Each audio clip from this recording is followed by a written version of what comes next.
ಓಂ ಗುರು ಬಸವಲಿಂಗಾಯ ನಮಃ.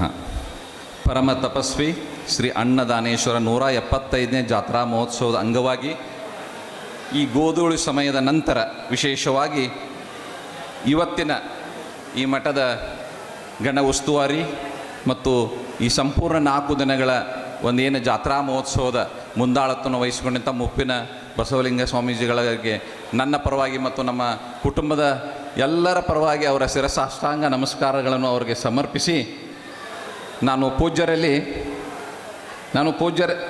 ಪೂಜ್ಯರಲ್ಲಿ ಸ್ವಲ್ಪ ಆಡು ಭಾಷೆಯಲ್ಲಿ ಮಾತಾಡಲಿಕ್ಕೆ ಅನುಮತಿ ಕೇಳ್ತೇನೆ. ಯಾಕಂತಂತಂದರೆ ಕಲ್ತಿದ್ದೆಲ್ಲ ಇಂಗ್ಲೀಷ್ ಇರುತ್ತೆ, ನಾ ಇಂಗ್ಲೀಷ್ನಾಗ ಹೇಳಿದರೆ ಅರ್ಥ ಆಗಲ್ಲ. ಅದಕ್ಕೆ ನಾನು ಅವರ ಅನುಮತಿ ಕೇಳಿದೆ ಆಡು ಭಾಷೆಯಲ್ಲಿ ಮಾತಾಡಲಿಕ್ಕೆ. ನಾನು ಏನೋ ಉಪನ್ಯಾಸ ಬೇರೆ ರೀತಿ ತಯಾರಾಗಿ ಬಂದಿದ್ದೆ, ಬಟ್ ಇಲ್ಲಿ ಕಳೆದ ಒಂದು 60 ನಿಮಿಷದಿಂದ ನಾನು ಇಲ್ಲಿ ಸಂಚಲನ ಮಾಡಿದಾಗ ನನ್ನಲ್ಲಿ ವಿಚಾರಗಳು ಬೇರೆ ಬಂದು, ಯಾವುದೂ ಇದು ಸ್ಕ್ರಿಪ್ಟ್ ಬೇಡ, ಸ್ವಲ್ಪ ಆಡು ಭಾಷೆಯಲ್ಲಿ ಆಧ್ಯಾತ್ಮಿಕವಾಗಿ ವಿಜ್ಞಾನವನ್ನು ಪರಿಶೋಧಿಸೋಣ. ಯಾಕಂದರೆ ನಮಗೆ ಯಾರೂ ಕಲಿಸೋದು ಬೇಕಾಗಿಲ್ಲ. 3 ಕಾಳ ಜೋಳ ಬಿತ್ತಬೇಕು, ಮುಟ್ಗಿಲ ಕಡ್ಲಿ ಬಿತ್ತಬೇಕು. ನಮ್ಮ ಪೂರ್ವಜರು ಕಲಿಸಿದ್ದಾರೆ ಇದನ್ನು ಮತ್ತೆ ನಾವು ಕಲಿದು ಈ ಉಪನ್ಯಾಸ ಮುಖಾಂತರ ತರಬೇತಿ ತೊಗೊಳ್ಳೋದು ಅವಶ್ಯಕತೆ ಇಲ್ಲ ಅಂತ ನನಗಿಲ್ಲಿ ಬಂದಿಂದ ಅನ್ನಿಸ್ತು. ಯಾಕಂತಂತಂದರೆ ನನ್ನ ಧಾರವಾಡದಿಂದ ಸುಳ್ಳದಿಂದ ಹಂಗೆ ನೋಡ್ಕೋತ ಬಂದೆ ನಿಮ್ಮ ಊರು ಮಠ. ಜಕ್ಲಿಗೆ ಬಂದೀವಿ, ಜಕ್ಲಿಂದ ನೆಕ್ಸ್ಟ್ ಮಾರನ ಬಸರಿಗೆ ಬಂದೀವಿ, ನಿಡಗುಂದಿ ಕೊಪ್ಪಗೆ ಬಂದೀವಿ. ತದನಂತರ ಇಲ್ಲಿ ಬಂದಾಗ 3 ಬಳಿಲ ಜೋಳ ಬಿತ್ತಬೇಕು, ಮುಟುಗಿಲ ಕಡ್ಲಿ ಬಿತ್ತಬೇಕು ಅನ್ನೋದು ನಾವು ಕಲಿಯಬೇಕಾಗಿಲ್ಲ. ಇವತ್ತು ಎಲ್ರಿಗೂ ಗೊತ್ತಿದ್ದು. ಹಾಗಾದರೆ ಏನು ಅವಶ್ಯಕತೆ ಇದೆ ಅನ್ನೋದನ್ನು ನಾ ಈ ಒಂದು 15-20 ದಿನದಲ್ಲಿ ನನ್ನ ತೆರೆಯಲ್ಲಿ ಸ್ಕ್ರಿಪ್ಟ್ ಮಾಡಿಕೊಂಡೆ. ನಮ್ಮಲ್ಲಿ ಒಂದು BSc ಅಗ್ರಿ ಬಂದಿರ್ತಾರೆ ಬುದ್ಧಿಜಿ ಹುಡುಗರು, ಅನೌನ್ಸ್ ಕ್ವಿಜ್ ಅಂತಿರುತ್ತೆ. ನಾವು ಅನೌನ್ಸ್ ಮಾಡೋಂಗಿಲ್ಲ ಎಕ್ಸಾಮು. ಯಾವ ಕ್ಲಾಸ್ನಲ್ಲಿ ದಾಂಧಲೆ ಹಾಕ್ತಾರಲ್ಲ ಆ ಕ್ಲಾಸ್ನಲ್ಲಿ ಪೇಪರ್ ಕೊಟ್ಬಿಡ್ತೇವ್ರಿ. ಅದು ಅನೌನ್ಸ್ ಕ್ವಿಜ್ ಅಂತೇವಿ. ಅದಕ್ಕೆ 10 ಮಾರ್ಕ್ಸ್ ಇರ್ತಾವೆ 90ರಲ್ಲಿ 100ರಲ್ಲಿ. ಅದೇ ರೀತಿ ಅನೌನ್ಸ್ ಕ್ವಿಜ್ ಟೈಪೇ ನಾನು ಇದು ಕ್ವಿಜ್ ತೊಗೊಳ್ಳೋಣ ಅಂತ ನಾನು ತಮ್ಮಲ್ಲಿ ಭೇಟಿಯಾಗಿ ಬಂದಾಗ ನಿರ್ಧಾರ ಮಾಡಿಬಿಟ್ಟೆ. ಯಾಕಂದರೆ ಇದರೊಳಗೆ ನಾನು ನೋಡಿದೆ ಒಂದು ಅಲ್ಲಮ್ಮ ಪ್ರಭು ಸಂಪ್ರದಾಯದ ವಿರಕ್ತ ಮಠ. ಇದನ್ನು ಯಾಕೆ ಹೇಳ್ತಾರೆ ಅಂದರೆ, ನನಗೆ ಕೊಟ್ಟಂಥ ವಿಷಯ ಸುಸ್ಥಿರತೆ, ನಿಖರ, 2 ವಿಭಿನ್ನವಾದ ಪದಗಳು ಇವು. ಒಂದೇ ನಾಣ್ಯದ 2 ಮುಖಗಳು ಅಂತ ಅನಿಸ್ತತಿ, ಆದರೆ ಅಲ್ಲ. ಒಂದು ಕಡೆ ಸುಸ್ಥಿರತೆ, ಇನ್ನೊಂದು ಕಡೆ ನಿಖರತೆ. ನಿಖರತೆ ಅಂದರೆ ಖಚಿತತೆ, ಭರವಸೆ. ಇನ್ನೊಂದು ಕಡೆ ಸುಸ್ಥಿರತೆ. ಕೆಲವೊಂದು ಕಡೆ ನಾವು ಹೇಳ್ತಿರ್ತೇವೆ, ಸ್ಥಾವರಕ್ಕೆ ಅಳಿವುಂಟು, ಜಂಗಮಕ್ಕೆ ಅಳಿವಿಲ್ಲ. ಈ ಜಂಗಮ ಸಂಪ್ರದಾಯದೊಳಗೆ ನಾವು ಸ್ವಲ್ಪ ಇಂದ 12ನೇ ಶತಮಾನಕ್ಕೆ ಹೋದ್ರೆ ಇದೇ ಥರ ಕುಡಿತ್ಕಾಂತ ಅವತ್ತು ಕೂಡಲ ಸಂಗಮ ಕಲ್ಯಾಣದಲ್ಲಿ ಪ್ರಭುದೇವರು ಸ್ವಲ್ಪ ವಚನಗಳನ್ನು ರಚನೆ ಮಾಡಿದ್ದಾರೆ ಗುಹೇಶ್ವರ ನಾಮಾಂಕಿತದಲ್ಲಿ. ಅವರ ದೂರದೃಷ್ಟಿ ಎಷ್ಟಿತ್ತು ಅದನ್ನು ಯಾಕೆ ನಾನು ಮುಂದೆ ತಗೋತಾ ಇದ್ದೇನೆ ಅಂದರೆ, ಇವತ್ತಿನ ನಿಖರ ಕೃಷಿಗೆ ಅವತ್ತಿನ ಒಂದು ಚಿಂತನೆಗೆ, ತದನಂತರ 16ನೇ ಶತಮಾನದಲ್ಲಿ ಬಂದ ಸರ್ವಜ್ಞ ಚಿಂತನೆಗೆ ಏನೂ ವ್ಯತ್ಯಾಸ ಇಲ್ಲ. ಅದಕ್ಕೆ ಈ ಒಂದು ಉಪನ್ಯಾಸದ ನಂತರ ನೀವು ಒಂದು ಚಿಂತನೆಯನ್ನು ಮನೆಗೆ ಒಯ್ಯಬೇಕು, ಒಂದು ಸಂದೇಶವನ್ನು ಮನೆಗೆ ಒಯ್ಯಬೇಕು ಈ ವೇದಿಕೆಯಿಂದ. ಯಾಕಂತಂದ್ರೆ ಒಂದೇ ದಿನದಲ್ಲಿ 3 ತಿಂಗಳು ಕಡ್ಲಿಯನ್ನು ಬೆಳೀಲಿಕ್ಕಾಗಲ್ಲ, 17 ತಿಂಗಳು ಕಬ್ಬನ್ನು ಕಟಾವು ಮಾಡೋಕ್ಕಾಗಲ್ಲ. ಒಂದು ಕಡೆ ಇಂಗ್ಲೀಷ್ ಪೊಯಿಟ್ ಹೇಳ್ತಾರೆ, ಒಂದು ಕಡೆ ದಾರ್ಶನಿಕರು ಹೇಳ್ತಾರೆ, ಇಂಗ್ಲೀಷ್ ಒಳಗೆ ಹೇಳ್ತಾರೆ, 1 can take horse up to the water. ಅಂದರೆ ಕುದುರೆಯನ್ನು ನೀರಿನ ತನಕ ಒಯ್ಬೋದು, ನೀರು ಕುಡಿದು ಬಿಡುದು ಬಿಟ್ಟಿದ್ದು ಕುದುರೆಗೆ. ಅದಕ್ಕೆ ಇದು ಪ್ರೇರಣೆಯಿಂದ ತಿಳ್ಕೊಡ್ರಿ ದಯವಿಟ್ಟು. ಒಂದು ಚಿಂತನೆಯನ್ನು ಇವತ್ತು ನೀವು ಒಯ್ಬೇಕು ಇಲ್ಲಿಂದ. ಅದೇ ಸಾರ್ಥಕತೆ ಇವತ್ತಿನ ಇದ್ದು. ಯಾಕಂದರೆ ಅವರು ಒಂದು ಕಡೆ ಹೇಳ್ತಾರೆ, ನೀವು ಕೇಳಿದಿರಿ 4-5 ವರ್ಷದಿಂದ ನಿಜವಾಯಿತು ಅದು. 12ನೇ ಶತಮಾನದಲ್ಲಿ ಕಂಡಿದ್ರು ಅವರು. ಏನು ಕಂಡಿದ್ರಪ್ಪ ಅಂತಂತಂದರೆ, ಮನುಷ್ಯನಿಗೆ ಕಂಡುದನ್ನೆಲ್ಲ ಕಂಡುಕೊಳ್ಳುವ ಆಸೆ. ಮುಂದೊಂದು ದಿನ ಕಣ್ಣಿಗೆ ಕಾಣದ ಒಂದು ಜೀವಿ ಬಂದು ಈ ಮನಕುಲವನ್ನು ತಲ್ಲನಿಸಿತು ಗುಹೇಶ್ವರ. ಇದು ನಿಜ ಆಯಿತು. 4 ವರ್ಷದಿಂದ ಏನು ಮಾಡಿದ್ವಿ ರೀ ನಾವು? ಮಗಕ್ಕೆ ಮಾಸ್ಕ್ ಹಾಕ್ಕೊಂಡಿವಿ, ಮನೆಯೊಳಗಿನ ಸದಸ್ಯರ ಮಖನ ಪಕ್ಕ ನೋಡಲಿಲ್ಲ. ಅದೇ ರೀತಿ ಒಳಗೆ ಮುಂದೆ 400 ವರ್ಷಗಳ ನಂತರ ಈಗಿನ ಕವಿಗಳು AC ರೂಮ್ನೊಳಗೆ ಕುಂತು ನಾವು ರಚನೆ ಮಾಡ್ತೇವೆ. ಎಂತೆಂಥ ಹಾಡು ಕೇಳ್ತಿರ್ತೇವೆ, ಟ್ಯಾಕ್ಟರ್ ಒಳಗೆ ಅಲ್ಲಿ ಇಲ್ಲಿ ನೋಡ್ತಿರ್ತೀವಿ. ಅಂಥ ಹಾಡಲ್ಲ. ಸರ್ವಜ್ಞ ದಾರ್ಶನಿಕ ಕವಿ, ರಚನೆ ತ್ರಿಪದಿ, ಲೋಕವನ್ನು ಸುತ್ತಾಡಿ ಬಂದು ರಚನೆ ಮಾಡ್ತಿದ್ರು ಅವರು. ಎಂಥದ್ರಿ ಅದೇ ಭವ್ಯ ಕನಸನ್ನು ಇವತ್ತು ಕರ್ನಾಟಕ ಗಣ ಸರ್ಕಾರ ಅನುಷ್ಠಾನ ಮಾಡ್ತಾಯಿದೆ. ನಿಖರ, ಎಷ್ಟು ನಿಖರ, ಈಗಿನ ನಿಖರತೆ ಅವಾಗಿನ ನಿಖರತೆ ನಾವು ನೋಡೋಣ. ಅದನ್ನು ಹೆಂಗೆ ಹೇಳಿದ್ದಾರೆ ಅಂದರೆ, ಹೊಲದ ಮೇಲುಗಡೆ ಮಾವು ಬೇವುಗಳಿತ್ತು. ಮಾವು ಬೇವುಗಳು ಎಲ್ಲಿ? ಹೊಲದ ಮೇಲುಗಡೆ ಮಾವು ಬೇವುಗಳಿದ್ದು ಇಳುಕಲಿಗೆ ಅಡ್ಡವಾಗಿ ಬದು ಇದ್ದು ಆ ಹೊಲದ ಕೆಳಗಡೆ ಒಂದು ಕೆರೆ ಇದ್ದಲ್ಲಿ ಆ ಹೊಲದ ಅಂದ ನೋಡೆಂದ ಸರ್ವಜ್ಞ. ಎಷ್ಟು ಚಿಂತನೆ ರೀ. ಹೊಲದ ಮೇಲುಗಡೆ ಮಾವು ಬೇವರು ಅರಣ್ಯ ಇಲಾಖೆ, ಇಳುಕಲಿಗೆ ಅಡ್ಡವಾಗಿ ಬದು ಕೃಷಿ, ಹೊಲದ ಕೆಳಗಡೆ ಒಂದು ಕೆರೆ ಇದ್ದರೆ ಆ ಹೊಲದ ಅಂದ ನೋಡೆಂದ ಸರ್ವಜ್ಞ. ಅಲ್ಲಿ ಮೀನುಗಾರಿಕೆ ಇಲಾಖೆ ಬಂತು, ಜಲ ಇಲಾಖೆ ಬಂತು. ಅದಕ್ಕೆ ಇಲ್ಲೇ ನಮ್ಮ ಹುಣಗುಂದಕ್ಕೆ ಡಾಕ್ಟರ್ ಮಲ್ಲಣ್ಣ ನಾಗರಾಳ್ ಅಂತಿದ್ರು, ಈಗ ದಿವಂಗತರಾಗಿದ್ದಾರೆ. ಅವರು ಶಾಲೆ ಕಲ್ತಿದ್ದಲ್ಲ ನಮ್ಮ ಕೃಷಿ ವಿಶ್ವವಿದ್ಯಾಲಯ ಧಾರವಾಡ 2006ರಲ್ಲಿ ಅವರಿಗೆ ಡಾಕ್ಟರೇಟ್ ಪದವಿ ಕೊಡ್ತು. ಡಾಕ್ಟರ್ ಮಲ್ಲಣ್ಣ ನಾಗರಾಳ್ ಆದರು ಅವರು ಹೇಳ್ತಿದ್ರು ಒಂದಿನ, ಭಾಳ ಚಿಂತೆ ನನಗೆ. ಅದಕ್ಕೆ ಇಲ್ಲಿ ಬಂದು ನೋಡಿದ್ದೇನೆ ಹೊಲಗಳು, ಕೆಲವೊಂದು ಹೊಲದೊಳಗೆ ಸಿಡಿ ಹಾದಿದೆ ಕಡ್ಲಿ ಒಳಗೆ, ಕೆಲವೊಂದು ಹೊಲದೊಳದಾಗ ಇನ್ನೂ ಚಿಕ್ಕ ಪುಟ್ಟದಿದೆ, ಕೆಲವೊಂದು ಚೆನ್ನಾಗಿ ಬೆಳೆದಾವ ಜೋಳ, ಕೆಲವೊಂದು ಇನ್ನೂ ಹಳದಿ ಆಗ್ಯಾವ. ಇದಕ್ಕೆಲ್ಲ ಮೂಲ ಗಣಮಠ ಶಿವಯೋಗಿಗಳಿಂದ ಪರಂಪರೆ ಬಂದಿದೆ ಮಲ್ಲಣ್ಣ ನಾಗರಾಳ್ ಅವ್ರ ಮನೆಗೆ. ಏನು ವಿಜ್ಞಾನ. ಅವ್ರು ಹೇಳ್ತಾರೆ ಒಂದು ಕಡೆ, ಹೊಲದಲ್ಲೇ ಏನಿರಬೇಕು, ಬದು ಇರಬೇಕು, ಮನೆಯೊಳಗೆ ಜಡ್ಡಿನ ರೋಗಿ ಇರಬೇಕು. ಎಲ್ಲಿದ್ರಿ ಜಡ್ಡಿನ ರೋಗಿ ಎಲ್ಲಿ, ಬದು ಎಲ್ಲಿ? ಹೊಲದೊಳಗೆ ಬದು ಮನೆಯೊಳಗೆ ಜಡ್ಡಿನ ರೋಗಿಗೆ ಸಮಾನ. ಅಂದ್ರೆ ಮನೆಯೊಳಗೆ ಜಡ್ಡಿನ ರೋಗಿ ಇದ್ರೆ ಮನೆ ಮಂದಿ ಎಲ್ಲ ಅವ್ರನ್ನ ಏನು ಮಾಡ್ತೇವೆ, ಆರೈಕೆ ಮಾಡ್ತೇವೆ. ಅದೇ ರೀತಿ ಹೊಲದೊಳಗೆ ಬದು ಇರಬೇಕು, ಅದನ್ನು ಆರೈಕೆ ಮಾಡಬೇಕು. ಅದೇ ಜಲ ಮತ್ತು ನೆಲ ಸಂರಕ್ಷಣೆ. ಮೇಲ್ಗಡೆ ಅರಣ್ಯ ಆಯಿತು, ಇಲ್ಕಡೆ ಅಡ್ಡವಾಗಿ ಬದು. ಅದು ಬದು ಏನು ಕೆಲಸ ಮಾಡ್ತೈತಿ? ಹೆಚ್ಚಿನ ಮಳೆ ಬಂದಾಗ ನೀರಿನ ವೇಗವನ್ನು ತಡಿತೈತಿ, ಹೆಚ್ಚಾದ ನೀರನ್ನು ತೆವಳಿಸ್ತೈತಿ, ಹೋಗಿ ಕೆರೆ ಒಳಗೆ ಜಮಾ ಆಗ್ತೈತಿ. ಕಡಿಮೆ ಮಳೆ ಬಂದಾಗ ಏನಾಗ್ತೈತಿ, ಮೇಲ್ಗಡೆ ಹಸಿ ಆಗ್ತೈತಿ. ಅರೇ ಬರದಾಗೋ ಆರನೇ ಬೆಲೆ ನೋಡ್ರಿ. ಎಂಥ ಗಣಮಠ ಶಿವಯೋಗಿಗಳ ದೂರದೃಷ್ಟಿ. ಅರೇ ಬರದಾಗೂ ಆರನೇ ಬೆಲೆ ಅಂದ್ರೆ ರೂಪಾಯಿದಾಗ ಆರನೇ. ಈಗಿನ ಹೊಸ ಹುಡುಗರಿಗೆ ಅರ್ಥ ಆಗ್ಲಿಕ್ಕಿಲ್ಲ 16ನೇ ಒಂದು ರೂಪಾಯಿ ಅಂತ. ಯಾಕಂತಂದ್ರೆ ನಮ್ಮ ಅಜ್ಜಿನ ಚಲೋ ಇದ್ಲು, ನಮ್ಮ ಮುದುಕಿ ಅಂದ್ರೆ ನನ್ನ ಅಜ್ಜಿ ಅಲ್ಲ, ನಮ್ಮೆಲ್ಲರ ಅಜ್ಜಿನ ಚಲೋ ಇದ್ಲು. 4.20 ಅಂತ ಏನು ಲೆಕ್ಕ ಹಾಕ್ತಿದ್ಲಲ್ಲ, ಆಕೆ ಅತಿ ಆರ್ಥಿಕ ತಜ್ಞೆ. ಇವತ್ತೇನಾದರೂ ಸರ್ವಜ್ಞ ಇದ್ದಿದ್ದಂದರೆ, ಇವತ್ತೇನಾದರೂ ಸರ್ವಜ್ಞ ಬದುಕಿದ್ದಂದರೆ ಆ ತ್ರಿಪದಿ ಹೋಗಿ ಚೌಪದಿ ಆಗ್ತಿತ್ತು. ವಿಜ್ಞಾನ. ಹೊಲದ ಮೇಲುಗಡೆ ಮಾವು ಬೇಗುಳದು, ಇಳುಕಲಿಗೆ ಅಡ್ಡವಾಗಿ ಬದುನ ಇದ್ದು, ಹೊಲದ ಕೆಳಗಡೆ ಕೆರೆ ಇದ್ದು, ಆ ಹೊಲದೊಳಗೆ ಅಡ್ಡಾಡಕ್ಕೆ ಒಂದು 4 ದನಕರುಗಳು ಇದ್ದರೆ ಆ ಹೊಲದ ಅಂದ ಇನ್ನೂ ಹೆಚ್ಚಾಗ್ತಿತ್ತು. ಇವತ್ತಿನ ಕೊರತೆ ಏನು? ನಾವೊಂದು ಟೈಮ್ದಲ್ಲಿ ಹೇಳ್ತಿದ್ದೀವಿ, ಈ ಭಾಗದಲ್ಲಿ ನಾವು ಸಂಚರಿಸುವಾಗ ಹೇಳ್ತಿದ್ದೆ, ಮಲಪ್ರಭಾ ನದಿ ಅಚ್ಚುಕಟ್ಟು ಪ್ರದೇಶ, ಕೃಷ್ಣ ಅಚ್ಚುಕಟ್ಟು ಪ್ರದೇಶ, ತುಂಗಭದ್ರಾ ಅಚ್ಚುಕಟ್ಟು ಪ್ರದೇಶ. ಏನು ಹೇಳ್ತಿದ್ದೀವಿ ಅಂದ್ರೆ, ನಮ್ಮ ಭೂಮಿ ಬಾಯಾರಿಸಿದೆ. Our soils are thirsty. ಇಂಗ್ಲೀಷ್ನಲ್ಲಿ ನಾವು ಥರ್ಸ್ಟಿ ಅಂತ ಹೇಳ್ತಿರ್ತೀವಿ. ನಮ್ಮ ಭೂಮಿ ಬಾಯಾರಿಸಿದೆ ಅಂತ. ಇವತ್ತು ಬಾಯಾರಿಸಿಲ್ಲ. ನಾನು ನೋಡ್ಕೊತ ಬಂದೆಲ್ಲ, ಇವನ್ ನರಗುಂದ ನವಲಗುಂದಿಂದ ಈ ಕಡೆ ಒಳಗೆ ಎಂಟ್ರಿ ಕೊಟ್ಟನೆಲ್ಲ, ಈ ಜಮೀನುಗಳು ನೀರಿನಿಂದ ಬಾಯಿಸ್ತಿಲ್ಲ. ಯಾಕಂದರೆ ಸ್ವತಂತ್ರ ಸಿಕ್ಕಾಗ 1947ರಲ್ಲಿ ನಾವು 30 ಕೋಟಿ ಇದ್ದೀವಿ. ದನಕರುಗಳ ಸಂಖ್ಯೆ 150 ಇತ್ತು. ದನಕರುಗಳ ಸಂಖ್ಯೆ 150 ಇತ್ತು. ಇವತ್ತು ಅದಲ್ ಬದಲ್ ಕಂಚಿ ಬದಲ್ ಅಂತ ಒಂದು ಆಟ ಆಡ್ತಿದ್ದೀವಿ ನಾವು ಚಿಕ್ಕವರಿದ್ದಾಗ.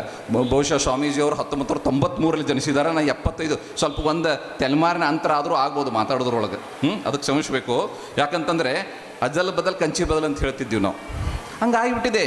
ನಾವು 150 ಕೋಟಿ ಆಗಿದ್ದೀವಿ. ದನಕರುಗಳ ಸಂಖ್ಯೆ ಎಲ್ಲಿಗೆ ಬಂದಿದೆ ನಾವು ವಿಚಾರ ಮಾಡೋಣ. ಇಲ್ಲಿ ನಿಖರ ಕೃಷಿ ಅಂದರೆ ಏನಪ್ಪ ಅಂತಂತಂದರೆ, ಅದಕ್ಕಿಂತ ಮುಂಚೆ ಒಂದು ಪ್ರಶ್ನೆ ಕೇಳಲಿಕ್ಕೆ ಇಷ್ಟಪಡ್ತೇನೆ ನಾನು ನಿಮಗೆ. ಈಗ ಎಲ್ಲರೂ ಕಮ್ಯುನಿಕೇಷನ್ಗೆ ಒಂದು ಮೊಬೈಲ್ ಯೂಸ್ ಮಾಡ್ತೇವೆ. ಯಾರಾದರೂ ತರಬೇತಿ ತೊಗೊಂಡಿದ್ದೀರಾ ಈ ಸಭೆಯಲ್ಲಿ? ಅದನ್ನು ಆಪ್ರೇಟ್ ಮಾಡೋಕ್ಕೆ ಯಾರಾದರೂ ತರಬೇತಿ ತೊಗೊಂಡಿದ್ರೆ ಕೈ ಎತ್ತರಿ. ಅಜ್ಜಿ ಇರಲಿ, ಮೊಮ್ಮಗ ಅಮೇರಿಕಾದಾಗಿರಲಿ, ಮೊಮ್ಮಗಳು ಆಸ್ಟ್ರೇಲಿಯಾದಲ್ಲಿರಲಿ, ಕರೆಕ್ಟ್ ಹುಡುಕಿ ಫೋನ್ ಮಾಡ್ತಾರೆ. ಯಾಕಂದ್ರೆ ಅದು ಬೇಕಿಲ್ಲಿ, ನಿಖರತೆಗೆ ಬೇಕದು. ನಿಖರ ಬೇಸಾಯ ಅಂದ್ರೆ ಅಲ್ಲಿ ಬೇಕಾಗ್ತದ. ಅದಕ್ಕೆ ಅದನ್ನು ಉದಾಹರಣೆ ಕೊಡ್ತಾ ಇದ್ದೀನಿ. ಯಾಕಂದ್ರೆ ನಾವು ಹೇಳ್ತೇವೆ ಒಂದೊಂದು ಕಡೆ, ನಾನು ಸ್ವಲ್ಪ ಬದಲಿ ಮಾಡ್ತಿರ್ತೇನೆ ಒಮ್ಮೆ ನನ್ನ ಭಾಷೆಯನ್ನು. ಇವತ್ತೇನಾದರೂ ಒಂದು ಹೈಸ್ಕೂಲ್ ಇದು ಕರೆಸಿದಂದ್ರೆ, ಯಾಕಂದ್ರೆ ಅಲ್ಲಿ ಒಂದು 4-5 ದಾನಗಳು ಅದಾವ್ರಿ. ಒಂದು 4-5 ದಾನಗಳು ಅದಾವೆ. ಒಂದು ದಾಸೋಹ ಸಮಾರಂಭಕ್ಕೆ ನಾನು ಕರೆದ್ರೆ ಅಲ್ಲಿ ಯಾವ ದಾನ ಅಂತ ನಾನು ಶ್ರೇಷ್ಠವಾದದ್ದು? ಅನ್ನದಾನ. ಹೈಸ್ಕೂಲಿಗೆ ಕರೆದ್ರೆ ವಿದ್ಯಾದಾನ. ಬಟ್ ಕೃಷಿಕರ ಗುಂಪಿಗೆ ಯಾವುದು ಬೇಕು? ಈ ನಿಖರ ಕೃಷಿ ಸುಸ್ಥಿರ ಕಲೀಲಿಕ್ಕೆ ಯಾರಾದರೂ ಹೇಳ್ತೀರಾ? ದಾನಗಳಲ್ಲಿ ಶ್ರೇಷ್ಠವಾದ ದಾನ ಕೃಷಿಕರಲ್ಲಿ ಇರಬೇಕಾಗಿದ್ದು ಸಮಾಧಾನ. ಈಗ 5 ನಿಮಿಷ ಕಳೆದಿದೆ, ಇನ್ನು 40 ನಿಮಿಷ ಸಮಾಧಾನ ಇಟ್ಕೊಂಡು ಕೆಲವೊಂದು ವಾಕ್ಯಗಳನ್ನು ಹೇಳ್ತಾನೆ, ಅವನು ಸಮಾಧಾನದಿಂದ ಕೇಳ್ರಿ. ಒಂದು ಕಡೆ ಬರುತ್ತೆ, ಏನು ಬರುತ್ತಪ್ಪ ಅಂತಂತಂದ್ರೆ ಅದೇ ರೀತಿ ಹೇಳ್ತಾರೆ ಅವರು. ಈಗ ನೋಡ್ರಿ, ಹೊಲದ ಮೇಲುಗಡೆ ಮಾವು ಬೀಳೋದು ಇಳ್ಕೊಳಿಗೆ ಅಡ್ಡವಾಗಿ ಬದು ಇದು, ಹೊಲದ ಕೆಳಗಡೆ ಒಂದು ಕೆರೆ ಇದು, ಹೊಲದ ಅಂದ ನೋಡಿದ ಸರ್ವಜ್ಞ, ಅದ್ರೊಳಗೆ 4 ದನಕರುಗಳು ಇದ್ದರೆ ಇನ್ನೂ ಅಂದ ಹೆಚ್ಚಾಗ್ತಿತ್ತು ಅಂದ್ರೆ ಪಶು ಇಲಾಖೆಯನ್ನು ತಂದು ಹಾಕಿದ್ದೀವಿ ಅಲ್ಲಿ. ಇವತ್ತು ಕರ್ನಾಟಕ ಗಣ ಸರ್ಕಾರ ಏನು ಮಾಡ್ತಾ ಇದೆ? ಕೃಷಿ ಭಾಗ್ಯ ಯೋಜನೆ, ಅದರ ಫಲಾನುಭವಿಗಳು ಇರ್ಬೋದು ಇಲ್ಲಿ. ಕೃಷಿ ಭಾಗ್ಯ ಯೋಜನೆ ಅಥವಾ ಕೃಷಿ ಹೊಂಡ ಯೋಜನೆ, ಇದು ಕನಸು. ಅದು ಯಾವ ಕನಸು? ಸುಸ್ಥಿರತೆಯ ಕನಸು. ಯಾಕಂತಂತಂದರೆ ನನಗೆ ಅಲ್ಲಿ ಹೋದಾಗ ವಿಜ್ಞಾನ ಈ ಮಟ್ಟದ ಒಂದು ಪಾದಾರ್ಪಣೆ ಮಾಡ್ಕೊಳ್ಳಿ ಬರೀ ವಿಜ್ಞಾನವನ್ನು ಥಿಂಕ್ ಮಾಡಕತ್ತೇನೆ. ನನಗೆ ನಮ್ಮ ಪ್ರಾಧ್ಯಾಪಕರು ಹುಡೇಸರ್ ಪ್ರಸಾದ ಕರ್ಕೊಂಡು ಹೋದರು. ಅಲ್ಲಿ ವಿಜ್ಞಾನ ಥಿಂಕ್ ಮಾಡಿದೆ. ನನ್ನ ಪ್ಲೇಟ್ನಲ್ಲಿ ಏನು ಬಂತಪ್ಪ ಅಂದ್ರೆ ಮಾದುಲಿ ಬಂತು. ಈ ಮಾದುಲಿಗೂ ಈ ಸಭೆಗೆ ಏನು ಸಮಾರಂಭ? ನಿಖರ ಕೃಷಿಗೆ ಸಂಬಂಧ ಇದೆ. ಇನ್ನೊಂದು 15-20 ದಿನಕ್ಕೆ ಏನು ಬರ್ತೈತೆ ರೀ ಹಬ್ಬ? ಸಂಕ್ರಮಣ. ಸಂಕ್ರಮಣದಲ್ಲಿ 2 ಥರದ ಮಾದಲಿ ಮಾಡ್ತೀವಿ ನಾವು. ಒಂದು ಕಡ್ಲಿ ಹಿಟ್ಟಿನಿಂದ, ಒಂದು ಗೋಧಿ ಹಿಟ್ಟಿನಿಂದ. ಗೋಧಿ ರೊಟ್ಟಿ ಮಾಡ್ತೀವಿ, ಪುಡಿ ಮಾಡ್ತೀವಿ, ಬೆಲ್ಲ ಸೇರಿಸ್ತೀವಿ, ಅದಕ್ಕೆ ಹಾಲು ತುಪ್ಪ ಹಾಕಿದ ಕೂಡಲೇ ಉಂಡೆ ಆಗ್ತೈತಿ, ತಿನ್ಕೊಡೋದು ಉಂಡೆ ಬಿಚ್ಚತೈತಿ. ಅದೇ ಕಡ್ಲಿ ಹಿಟ್ಟಿನ ಮಾದಲಿಗೆ ಸ್ವಲ್ಪ ಹಾಲು ತುಪ್ಪ ಹಾಕ್ರಿ, ಕೈಗೆ ಹತ್ತಿದ್ದದು ಕೈಗೆ ಬಿಡಂಗಿಲ್ಲ. ವಿಜ್ಞಾನದೊಳಗೆ ನೀರಾವರಿ ತತ್ವ ಇದೆ. ನಾವು ಹೇಳ್ತಿರ್ತೇವೆ ವಿಜ್ಞಾನದೊಳಗೆ ಏನು ಹೇಳ್ತೇವಪ್ಪ ಅಂತಂದ್ರೆ, ಯಾಕೆ ಈ ಭಾಷೆಯೊಳಗೆ ನಾವು ಪರ್ಮಿಷನ್ ತೊಗೊಂಡೆ ಅಂದ್ರೆ, ಇಂಗ್ಲೀಷ್ನೊಳಗೆ ನಾವು ಹೇಳ್ತಿರ್ತೇವೆ some crops requires 10 to 12 days gap between 2 intervals. ಅಥವಾ ಕಪ್ಪು ಮಣ್ಣಲ್ಲಿ 10 ರಿಂದ 12 ದಿನಕ್ಕೊಮ್ಮೆ ನೀರು ಕೊಡಿ, ಕೆಂಪು ಮಣ್ಣಲ್ಲಿ 8 ರಿಂದ 10 ದಿನಕ್ಕೊಮ್ಮೆ. ಇದು ಅದ್ಮಾಸ್ ಲೆಕ್ಕ. ನಿಖರತೆ ಅಂದ್ರೆ ಇದು ಏನಪ್ಪ ಅಂತಂತಂದ್ರೆ, ಒಂದು ಮುಟ್ಟಿಗೆ ಮಣ್ಣನ್ನು ತಗೊಂಡಾಗ ಆ ಮುಟ್ಟಿಗೆ ಮಣ್ಣಿನಲ್ಲಿ 3 ಅಂಶ ಇರಬೇಕು. ಗಾಳಿ ಆಡುವ ಶಕ್ತಿ, ನೀರು ಹಿಡಿದುಕೊಳ್ಳುವ ಶಕ್ತಿ, ಮಣ್ಣಿನ ಕಣಗಳು, ಸಾವಯವ ವಸ್ತು. ಈ 4 ಕೂಡಿ ಒಂದು ಮುಟ್ಟಿಗೆ ಮಣ್ಣಾಗಿರ್ತದೆ. ಅದು ಈ ಮಣ್ಣಿನ ಕಣದೊಳಗೆ 2 ಭಾಗ ಹಿಡಿದಾನ, ನೀರು ಮತ್ತು ಗಾಳಿ. ಇವೆರಡು ಒಂದಕ್ಕೊಂದು ಸ್ಪರ್ಧೆ ಮಾಡ್ತಾವೆ. ಗಾಳಿ ಏನು ಬಯಸ್ತಿರ್ತೈತಿ? ಯಾವಾಗ ನೀರು ಹೊರಗೆ ಹೋಗೈತೆ ಅಂತ ಬಯಸ್ತಿರ್ತೈತಿ. ಅದ್ರ ಡಾಮಿನೆಂಟ್ ಆಗ್ಬೇಕಂತ ಅದು, ನಾನು ಡಾಮಿನೆಂಟ್ ಆಗ್ಬೇಕು. ನೀರೇನು ಬಯಸ್ತಿರ್ತೈತಿ? ಈ ಗಾಳಿನ ಹೊರಗೆ ಹಾಕೊಂಡು ಮಣ್ಣಿನೊಳಗೆ ಸಂಪೂರ್ಣವಾಗಿಡೋದು. ಈ ನಿಖರ ಕೃಷಿ ಒಳಗೆ ನಾವು ಏನು ಮಾಡ್ತೇವಪ್ಪ ಅಂತಂತಂದ್ರೆ, ಸ್ಥಾನಿಕ ಕೃಷಿ, ನಿಖರ ಕೃಷಿ, ಖಚಿತತೆಯ ಕೃಷಿ, ಇಂಗ್ಲೀಷ್ ಒಳಗೆ ಪ್ರಿಸಿಷನ್ ಅಗ್ರಿಕಲ್ಚರ್ ಅಂತ ಹೇಳ್ತೇವೆ ನಾವು. ಅಲ್ಲಿ ಸರಿಯಾದ ಸಮಯ, ಸರಿಯಾದ ಪರಿಕರ, ಸರಿಯಾದ ಪದ್ಧತಿ, ಈ 3 ಇಂಟಿಗ್ರೇಷನ್ ಆದಾಗ ಅದು ನಿಖರ ಕೃಷಿ ಆಗ್ತದೆ. ಬಟ್ ನಾವು ಯಾವ ಥರದ ಕೃಷಿ ಮಾಡಕತ್ತೀವಿ? ಒಮ್ಮೆ ಆದರೂ ವಿಶ್ಲೇಷಣೆ ಮಾಡಿದ್ದೀರಾ? ನಮ್ಮಲ್ಲಿ ಹಲವಾರು ಕನ್ನಡ ಭಾಷೆ ಒಂದೇ, ಬೀದರ್ನ ಚಾಮರಾಜನಗರಕ್ಕೆ ಹೋದ್ರೆ ಪ್ರತಿ 20 ಕಿಲೋಮೀಟರ್ ಭಾಷೆ ಚೇಂಜ್ ಆಗ್ತದೆ. ಯಾಕಂದರೆ ಇದನ್ನು ಯಾಕೆ ಹೇಳ್ತೇನೆ ಅಂದರೆ, ಈ 2 ಪದಗಳನ್ನ ಅರ್ಥ ಮಾಡ್ಕೋಬೇಕಂದ್ರೆ ನಾವು ಇವತ್ತಿನವರೆಗೂ ಕೃಷಿ ಅಂದರೆ ಏನಂತ ತಿಳ್ಕೊಂಡಿಲ್ಲ. ಹೆಂಗೆ ಅನ್ವರ್ತಕ ನಾಮಗಳನ್ನು ಯೂಸ್ ಮಾಡ್ತೀವಿ ಅಂದ್ರೆ, ಒಂದು ಕಡೆ ಕೃಷಿ ಅಂತೀವಿ, ಸ್ವಲ್ಪ ಮ್ಯಾಲೆ ನಮ್ಮ ಮಹಾರಾಷ್ಟ್ರ ಬಾರ್ಡರ್, ನಮ್ಮ ಕರ್ನಾಟಕದ ಮಂದಿ ಕಡೆ ಹೋದ್ರೆ ಕಮತ್ ಅಂತಾರೆ, ಇನ್ನೊಂದು ಕಡೆ ಬಂದ್ರೆ ಒಕ್ಕಲ್ತನ ಅಂತಾರೆ, ಇನ್ನೊಂದು ಕಡೆ ಬಂದ್ರೆ ಬೇಸಾಯ ಅಂತಾರೆ, ಇನ್ನೊಂದು ಕಡೆ ಬಂದ್ರೆ ವ್ಯವಸಾಯ ಅಂತಾರೆ. ಇವೆಲ್ಲ ಒಂದೇನಾ? ಒಂದೇ ಅಲ್ಲೇ ಅಲ್ಲ. ಕೃಷಿಯಲ್ಲಿ ಋಷಿ ಅಡಗಿದಾನೆ, ಕಮತದಲ್ಲಿ ಮತ ಅಡಗಿದೆ. ಮತ ಅಂದರೆ ಧರ್ಮ. ವ್ಯವಸಾಯದಲ್ಲಿ ಸಹಾಯ ಅಡಗಿದೆ, ಬೇಸಾಯದಲ್ಲಿ ಬಳುವಳಿ ಇದೆ. ಈ ಥರ ಹಲವಾರು ಪದಗಳ ಸಂಕಲನ ಇದು. ವ್ಯವಸಾಯ, ಬೇಸಾಯ, ಕಮತ, ಒಕ್ಕಲುತನದಲ್ಲಿ ನಮ್ಮ ತನು ಅಡಗಿದೆ. ಅದಕ್ಕೆ ನಾನು ಚಿಂತನೆ ಮಾಡ್ತಿರ್ತೇನೆ, ಇದ್ರೊಳಗೆ ಬಜೆಟ್ ಅನ್ನೋ ಪದ ಒಂದೇ ಪದದೊಳಗಿದೆ. ಇದ್ರೊಳಗೆ ನೀವು ಒಕ್ಕಲ್ತನ ಮಾಡ್ತಿದ್ರೆ ಲಾಭ ಹಾನಿ ಲೆಕ್ಕ ಹಾಕೋಂಗಿಲ್ಲ, ಕೃಷಿ ಮಾಡ್ತಿದ್ರೆ ಲಾಭ ಹಾನಿ ಲೆಕ್ಕ ಹಾಕೋಂಗಿಲ್ಲ, ಒಕ್ಕಲ್ತನ ಮಾಡ್ತಿದ್ರೆ ಲಾಭ ಹಾನಿ ಲೆಕ್ಕ ಹಾಕೋಂಗಿಲ್ಲ, ಬೇಸಾಯ ಮಾಡ್ತಿದ್ರೆ ಹಾಕೋಂಗಿಲ್ಲ. ವ್ಯವಸಾಯ ಮಾಡ್ತಿದ್ರೆ ಮಾತ್ರ ನೀವು ಲಾಭ ಹಾನಿ ಲೆಕ್ಕ ಹಾಕಬೇಕು. ವ್ಯವಸಾಯ ಏನು ಹೇಳ್ತತಿ? ವ್ಯವ ಅಂದ್ರೆ ಹಣ, ಬಜೆಟ್. ವ್ಯವ ಅಂದ್ರೆ ಬಜೆಟ್. 1 ವರ್ಷದ ಬಜೆಟ್ ತಯಾರು ಮಾಡ್ತಾರೆ ಅವ್ರು. ಯಾವ ಮಾಸದಲ್ಲಿ ತಯಾರು ಮಾಡ್ತಾರೆ? ನಾವು ಹೇಳ್ತೇವೆ ನಮ್ಮ ಏಪ್ರಿಲ್ ಮಾಸ ಅಂತೇವಲ್ಲ, ಕೇಂದ್ರ ಸರ್ಕಾರನು ಏಪ್ರಿಲ್ದಾಗ ಮಾಡ್ತೈತಿ, ಸ್ವಲ್ಪ ಒಂದಿತ್ತು ಮುಂಚಿತ ಮಾಡ್ತೈತಿ. ಬಟ್ ಬಜೆಟ್ ಶುರು ಆಗೋದು ಏಪ್ರಿಲ್ 1ರಿಂದ, ಫಾಲ್ಗುಣ ಮಾಸದಲ್ಲಿ. ಅದಕ್ಕೆ ಒಂದು ಕಡೆ ಹೇಳ್ತೇವೆ ನಾವು, ಫಾಲ್ಗುಣದಲ್ಲಿ ಮಾಡಿದ ಬೇಸಾಯ ಬಂಗಾರ. ನಂತರ ಒಂದೊಂದು ತಿಂಗಳು ಬಿಟ್ಟು ಹೆಂಗೆ ಮಾಡ್ತೇವಲ್ಲ, ಅವೆಲ್ಲ ಬೇಸಾಯಗಳು ಬೆಳ್ಳಿ, ತಾಮ್ರ, ಕಬ್ಬಿನ ಹೋಲಿಸ್ತೀವಿ. ಅದಕ್ಕೆ ವ್ಯವಸಾಯ ಅಂದರೆ ಏನು? ಇದು 3 ಪದಗಳ ಸಂಕಲನ. ಒಂದು ಕಲೆ, ಒಂದು ವಿಜ್ಞಾನ, ಒಂದು ವ್ಯಾಪಾರ. ನೋಡ್ರಿ, ವ್ಯವಸಾಯ ಅನ್ನೋದು 3 ಪದಗಳ ಸಂಕಲನ. ನಮ್ಮಲ್ಲಿ ಕಲೆ ಇರಬೇಕು. ಅದಕ್ಕೆ ನಮ್ಮ ಹಿರಿಯರು ಹೇಳ್ತಿದ್ರು, 10 ಕೆಲಸ ಮಾಡುವ ಆಳು ನನಗೆ ಬೇಕಾಗಿಲ್ಲ, ಒಂದು ಬಿತ್ತುವ ಆಳು ಬೇಕು. 10 ಕೆಲಸ ಮಾಡುವ ಆಳು ನನಗೆ ಅವಶ್ಯಕತೆ ಇಲ್ಲ, ಒಂದು ಬಿತ್ತುವ ಆಳು ಬೇಕು. ವಿಜ್ಞಾನ ಯಾರು? ಎಂಜಿನಿಯರ್ ಯಾರು? ನಮ್ಮ ಅಜ್ಜ ಮುತ್ತಜ್ಜ ನಾವು ಸರ್ಟಿಫಿಕೇಟ್ ತೊಗೊಂಡು ಎಂಜಿನಿಯರ್ ಅಲ್ಲ. ಕರ್ನಾಟಕ ಯೂನಿವರ್ಸಿಟಿ ಒಳಗೆ ರ್ಯಾಂಕ್ ಬಂದಿರ್ಬೋದು, ಇನ್ನೊಬ್ರು ಮತ್ತೊಂದು ಯೂನಿವರ್ಸಿಟಿ ಒಳಗೆ. ನಿಮಗೆ ಒಂದು ಹೇಳ್ತೇನೆ ರೀ, ಎಂಜಿನಿಯರ್ ಅನ್ನೋದು ಹೆಂಗಿತ್ತವ್ರ ಕಲೆ, ಯಾವಾಗ ನಗದ ಮೇಲೆ ಈಸ್ ಹಾಕಬೇಕು, ಯಾವಾಗ ನಗದ ಬುಡಕ್ಕೆ ಈಸ್ ಹಾಕಬೇಕು. ಇದೇ ನಿಖರ ಕೃಷಿ. ಇವತ್ತಿನ ಜನಾಂಗಕ್ಕೆ ಕೇಳ್ರಿ, ಇನ್ನೊಂದಿಷ್ಟು ದಿನಕ್ಕೆ ಆ ಜನಾಂಗ ಹೋಗೇ ಬಿಡ್ತೈತಿ. ಇನ್ನೊಂದಿಷ್ಟು ದಿನಕ್ಕೆ ಎತ್ತು ಇಲ್ಲ, 16 ಎತ್ತಿನ ಕಮ್ತ 8 ಅದು, 8 ಹೋಗಿ 4 ಅದು, 4 ಹೋಗಿ 2 ಅದು. ಇವತ್ತು ಎಲ್ಲಿಗೆ ಬಂದಿತ್ತೆ? ಶೂನ್ಯಕ್ಕೆ ಬಂದು ನಿಂತಿದೆ. ಅವ್ರಿಗೆ ಗೊತ್ತಿತ್ತು ಯಾವಾಗ ಮೇಲೆ ಹಾಕಬೇಕು. ಅದು ಎಂಜಿನಿಯರಿಂಗ್, ಪಕ್ಕಾ ಎಂಜಿನಿಯರಿಂಗ್. 45 ಡಿಗ್ರಿ. ಜಗತ್ತಿನ ಯಾವುದೇ ವಸ್ತುವನ್ನು ನಾವು ಕಟ್ ಮಾಡಬೇಕು ಅಂದ್ರೆ 45 ಆ್ಯಂಗಲ್ ಒಳಗೆ ಕಟ್ ಮಾಡಿದ್ರೆ ಸಸೆಪ್ಟಬಲ್ ಇರ್ತೈತಿ. ನೀವು ನೋಡಿರ್ಬೇಕು, ಹಿಂಗೆ ಸೀದಾ ಹೊಡೆದು ನೋಡ್ರಿ, ಹೊಲಕ್ಕೆ ಹೋದಾಗ ಗಿಡ ಕಡ್ಯಾಕ ಆಗಲ್ಲ, ಶಕ್ತಿ 45 ಡಿಗ್ರಿ. ಇದು ಎಂಜಿನಿಯರ್. ನಮ್ಮ ಹಿರಿಯರು ಗೊತ್ತಿತ್ತು. ಮಣ್ಣಿನ ತೇವಾಂಶ ನೋಡ್ತಿದ್ರು ಅವರು. ಅಪ್ಪ ಮಗ ಹೇಳ್ತಿದ್ರು, ಈಸನ್ನ ಮೇಲ್ಗಡೆ ಹಾಕಿ ನಗದ ಮೇಲೆ ಸರಾಗವಾಗಿ ಹೋಗ್ತತಿ, ಹದ ನೋಡ್ತಿದ್ರು. ಅದೇ ನಿಖರ ಕೃಷಿ. ನಾವು ಇವತ್ತೇನು ಮಾಡ್ತಾ ಇದ್ದೇವೆ? ಸ್ಪರ್ಧೆ. ಕೆಳಗಿನ ಓಣಿಯವರು 35 HP ತಂದ್ರೆ ನಾವು ಎಷ್ಟು ತಂದು ಇಡ್ತೀವಿ ಮನೆ ಮುಂದೆ? 55 HP. ನಮಗೆ ಎರಡೇ ಗೊತ್ತು. ದಯವಿಟ್ಟು ಇದ್ರೊಳಗೆ ಯಾರಾದರೂ ಟ್ರ್ಯಾಕ್ಟರ್ ಚಲಾವಣೆ ಮಾಡೋರಿದ್ರೆ ನೀವು ತರಬೇತಿ ತೊಗೊಳ್ರಿ. ನಮ್ಮ ವಿಶ್ವವಿದ್ಯಾಲಯಕ್ಕೆ ಬಂದು ತರಬೇತಿ ತೊಗೊಳ್ರಿ. ನಿಮ್ಗೆ ಎರಡೇ ಗೊತ್ತು. ಬಂದು ಹೇಳ್ತಾರೆ ಪಕ್ಕದವರು, ಮ್ಯಾಲೆ ಬೀಳಕತ್ತದ ಬೀಜ, ಮ್ಯಾಲೆ ಬೀಳಕತ್ತದ ಬೀಜ. ಅವಾಗ ನೀವೇನು ಮಾಡ್ತೀರಿ? ಗೇರನ್ನು, ಲಿವರನ್ನು ಕೆಳಗಿಳಿಸ್ತೀರಿ. ಬೀಜ ಭಾಳ ದೂರ ಹೊಂಟು ಅಂದ್ಕೊಳ್ಳಿ ಮತ್ತೆ ಮೇಲೆ ತರ್ತೀರಿ.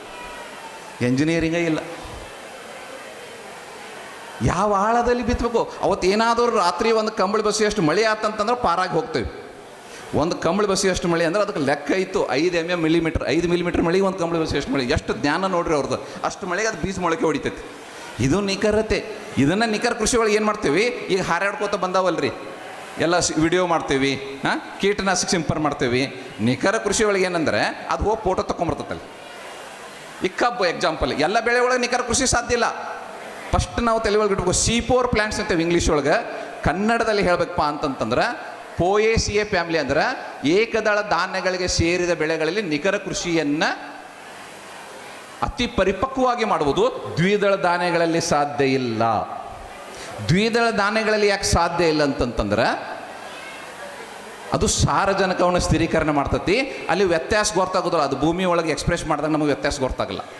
ಅದೇ C4 ಪ್ಲ್ಯಾಂಟ್ಸ್ ಅಂದರೆ ಜೋಳ ಬರುತ್ತೆ, ಕಬ್ಬು ಬರುತ್ತೆ, ಗೋಧಿ ಬರುತ್ತೆ, ಭತ್ತ ಬರುತ್ತೆ, ಹಳದಿ ಆಗಿರ್ತೈತೆ ನೋಡ್ರಿ. ನೀವು ಅವನ್ನೆಲ್ಲ ಫೋಟೋ ತೊಗೊಂಬರ್ತದೆ. ಅದನ್ನು ವಿಶ್ಲೇಷಣೆ ಮಾಡ್ತೇವೆ. ದತ್ತಾಂಶ ಇಲ್ಲಿ ಕಂಪ್ಯೂಟರ್ ಇಟ್ಟರಲ್ಲ, ಅದು ವಿಶ್ಲೇಷಣೆ ಮಾಡ್ತೇವೆ. ಹೊಲವನ್ನು ಗ್ರಿಡ್ ಆಕಾರ ಮಾಡಿರ್ತೀವಿ. ಆ ಮೂಲೆ ಒಳಗೆ ಅಷ್ಟೇ ನೈಟ್ರೋಜನ್ ಕೊಡ್ರಿ, ಈ ಭಾಗಕ್ಕೆ ನೈಟ್ರೋಜನ್ ಬೇಡ, ಇಲ್ಲಿ ನೈಟ್ರೋಜನ್ ಬೇಕು, ಅಲ್ಲಿ ಫಾಸ್ಫರಸ್ ಬೇಕು. ಇದನ್ನು ನಿಖರ ಕೃಷಿ.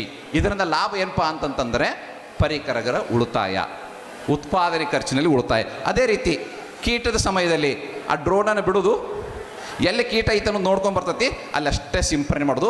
ಇನ್ನೂ ಮುಂದುವರೆದಿದೆ ಬೇರೆ ದೇಶಗಳಲ್ಲಿ. ಇದು ವೇರಿಯೇಬಲ್ ರೇಟ್ ಟೆಕ್ನಾಲಜಿ ಅಂತೇವೆ ಇಂಗ್ಲೀಷ್ ಒಳಗೆ. ವೇರಿಯೇಬಲ್ ರೇಟ್ ಅಂದ್ರೆ ಅದಕ್ಕೆ ಸೆನ್ಸರ್ ಕುಂದಿರಿಸ್ಬಿಡ್ತಾರೆ. ಇಲ್ಲಿ ಹುಳ ಐತಂದ್ರೆ ಅಲ್ಲಿ ಅಷ್ಟೇ ಸಿಂಪಡಣೆ ಮಾಡ್ತೈತಿ, ಇಲ್ಲಿ ಹುಳ ಇಲ್ಲಾಂದ್ರೆ ಸಿಂಪಡಣೆ ಮಾಡೋಂಗಿಲ್ಲ. ಇದಕ್ಕೆ ವೇರಿಯೇಬಲ್ ರೇಟ್ ಟೆಕ್ನಾಲಜಿ ಅಂತೇವಿ. ಇದು ಬಹುದೂರ ಇಲ್ಲ, ಸ್ವಲ್ಪ ದಿನದೊಳಗೆ ಬರ್ತೈತಿ. ಆಲ್ರೆಡಿ ಕಾನ್ಪುರಲ್ಲಿ ಬಂದಿದೆ. ಸೆಂಟ್ರಲ್ ಇನ್ಸ್ಟಿಟ್ಯೂಟ್ ಆಫ್ ಅಗ್ರಿಕಲ್ಚರ್ ಇಂಜಿನಿಯರಿಂಗ್ನಲ್ಲಿ ಆಲ್ರೆಡಿ ಬಂದಿದೆ. ಯಾಕಂದರೆ 5-6 ವರ್ಷದಿಂದ ಡ್ರೋನ್ ಬಂದರೆ ಎಲ್ಲರೂ ಹೋಗಿ ನೋಡ್ತಿದ್ದೀವಿ. ಇವತ್ತು ಡ್ರೋನ್ ಯಾರು ನೋಡೋದಿಲ್ಲ. ಡ್ರೋನ್ ಬಂದು ಸಿಂಪರಣೆ ಮಾಡಿ ಹೊಂಟಾವು.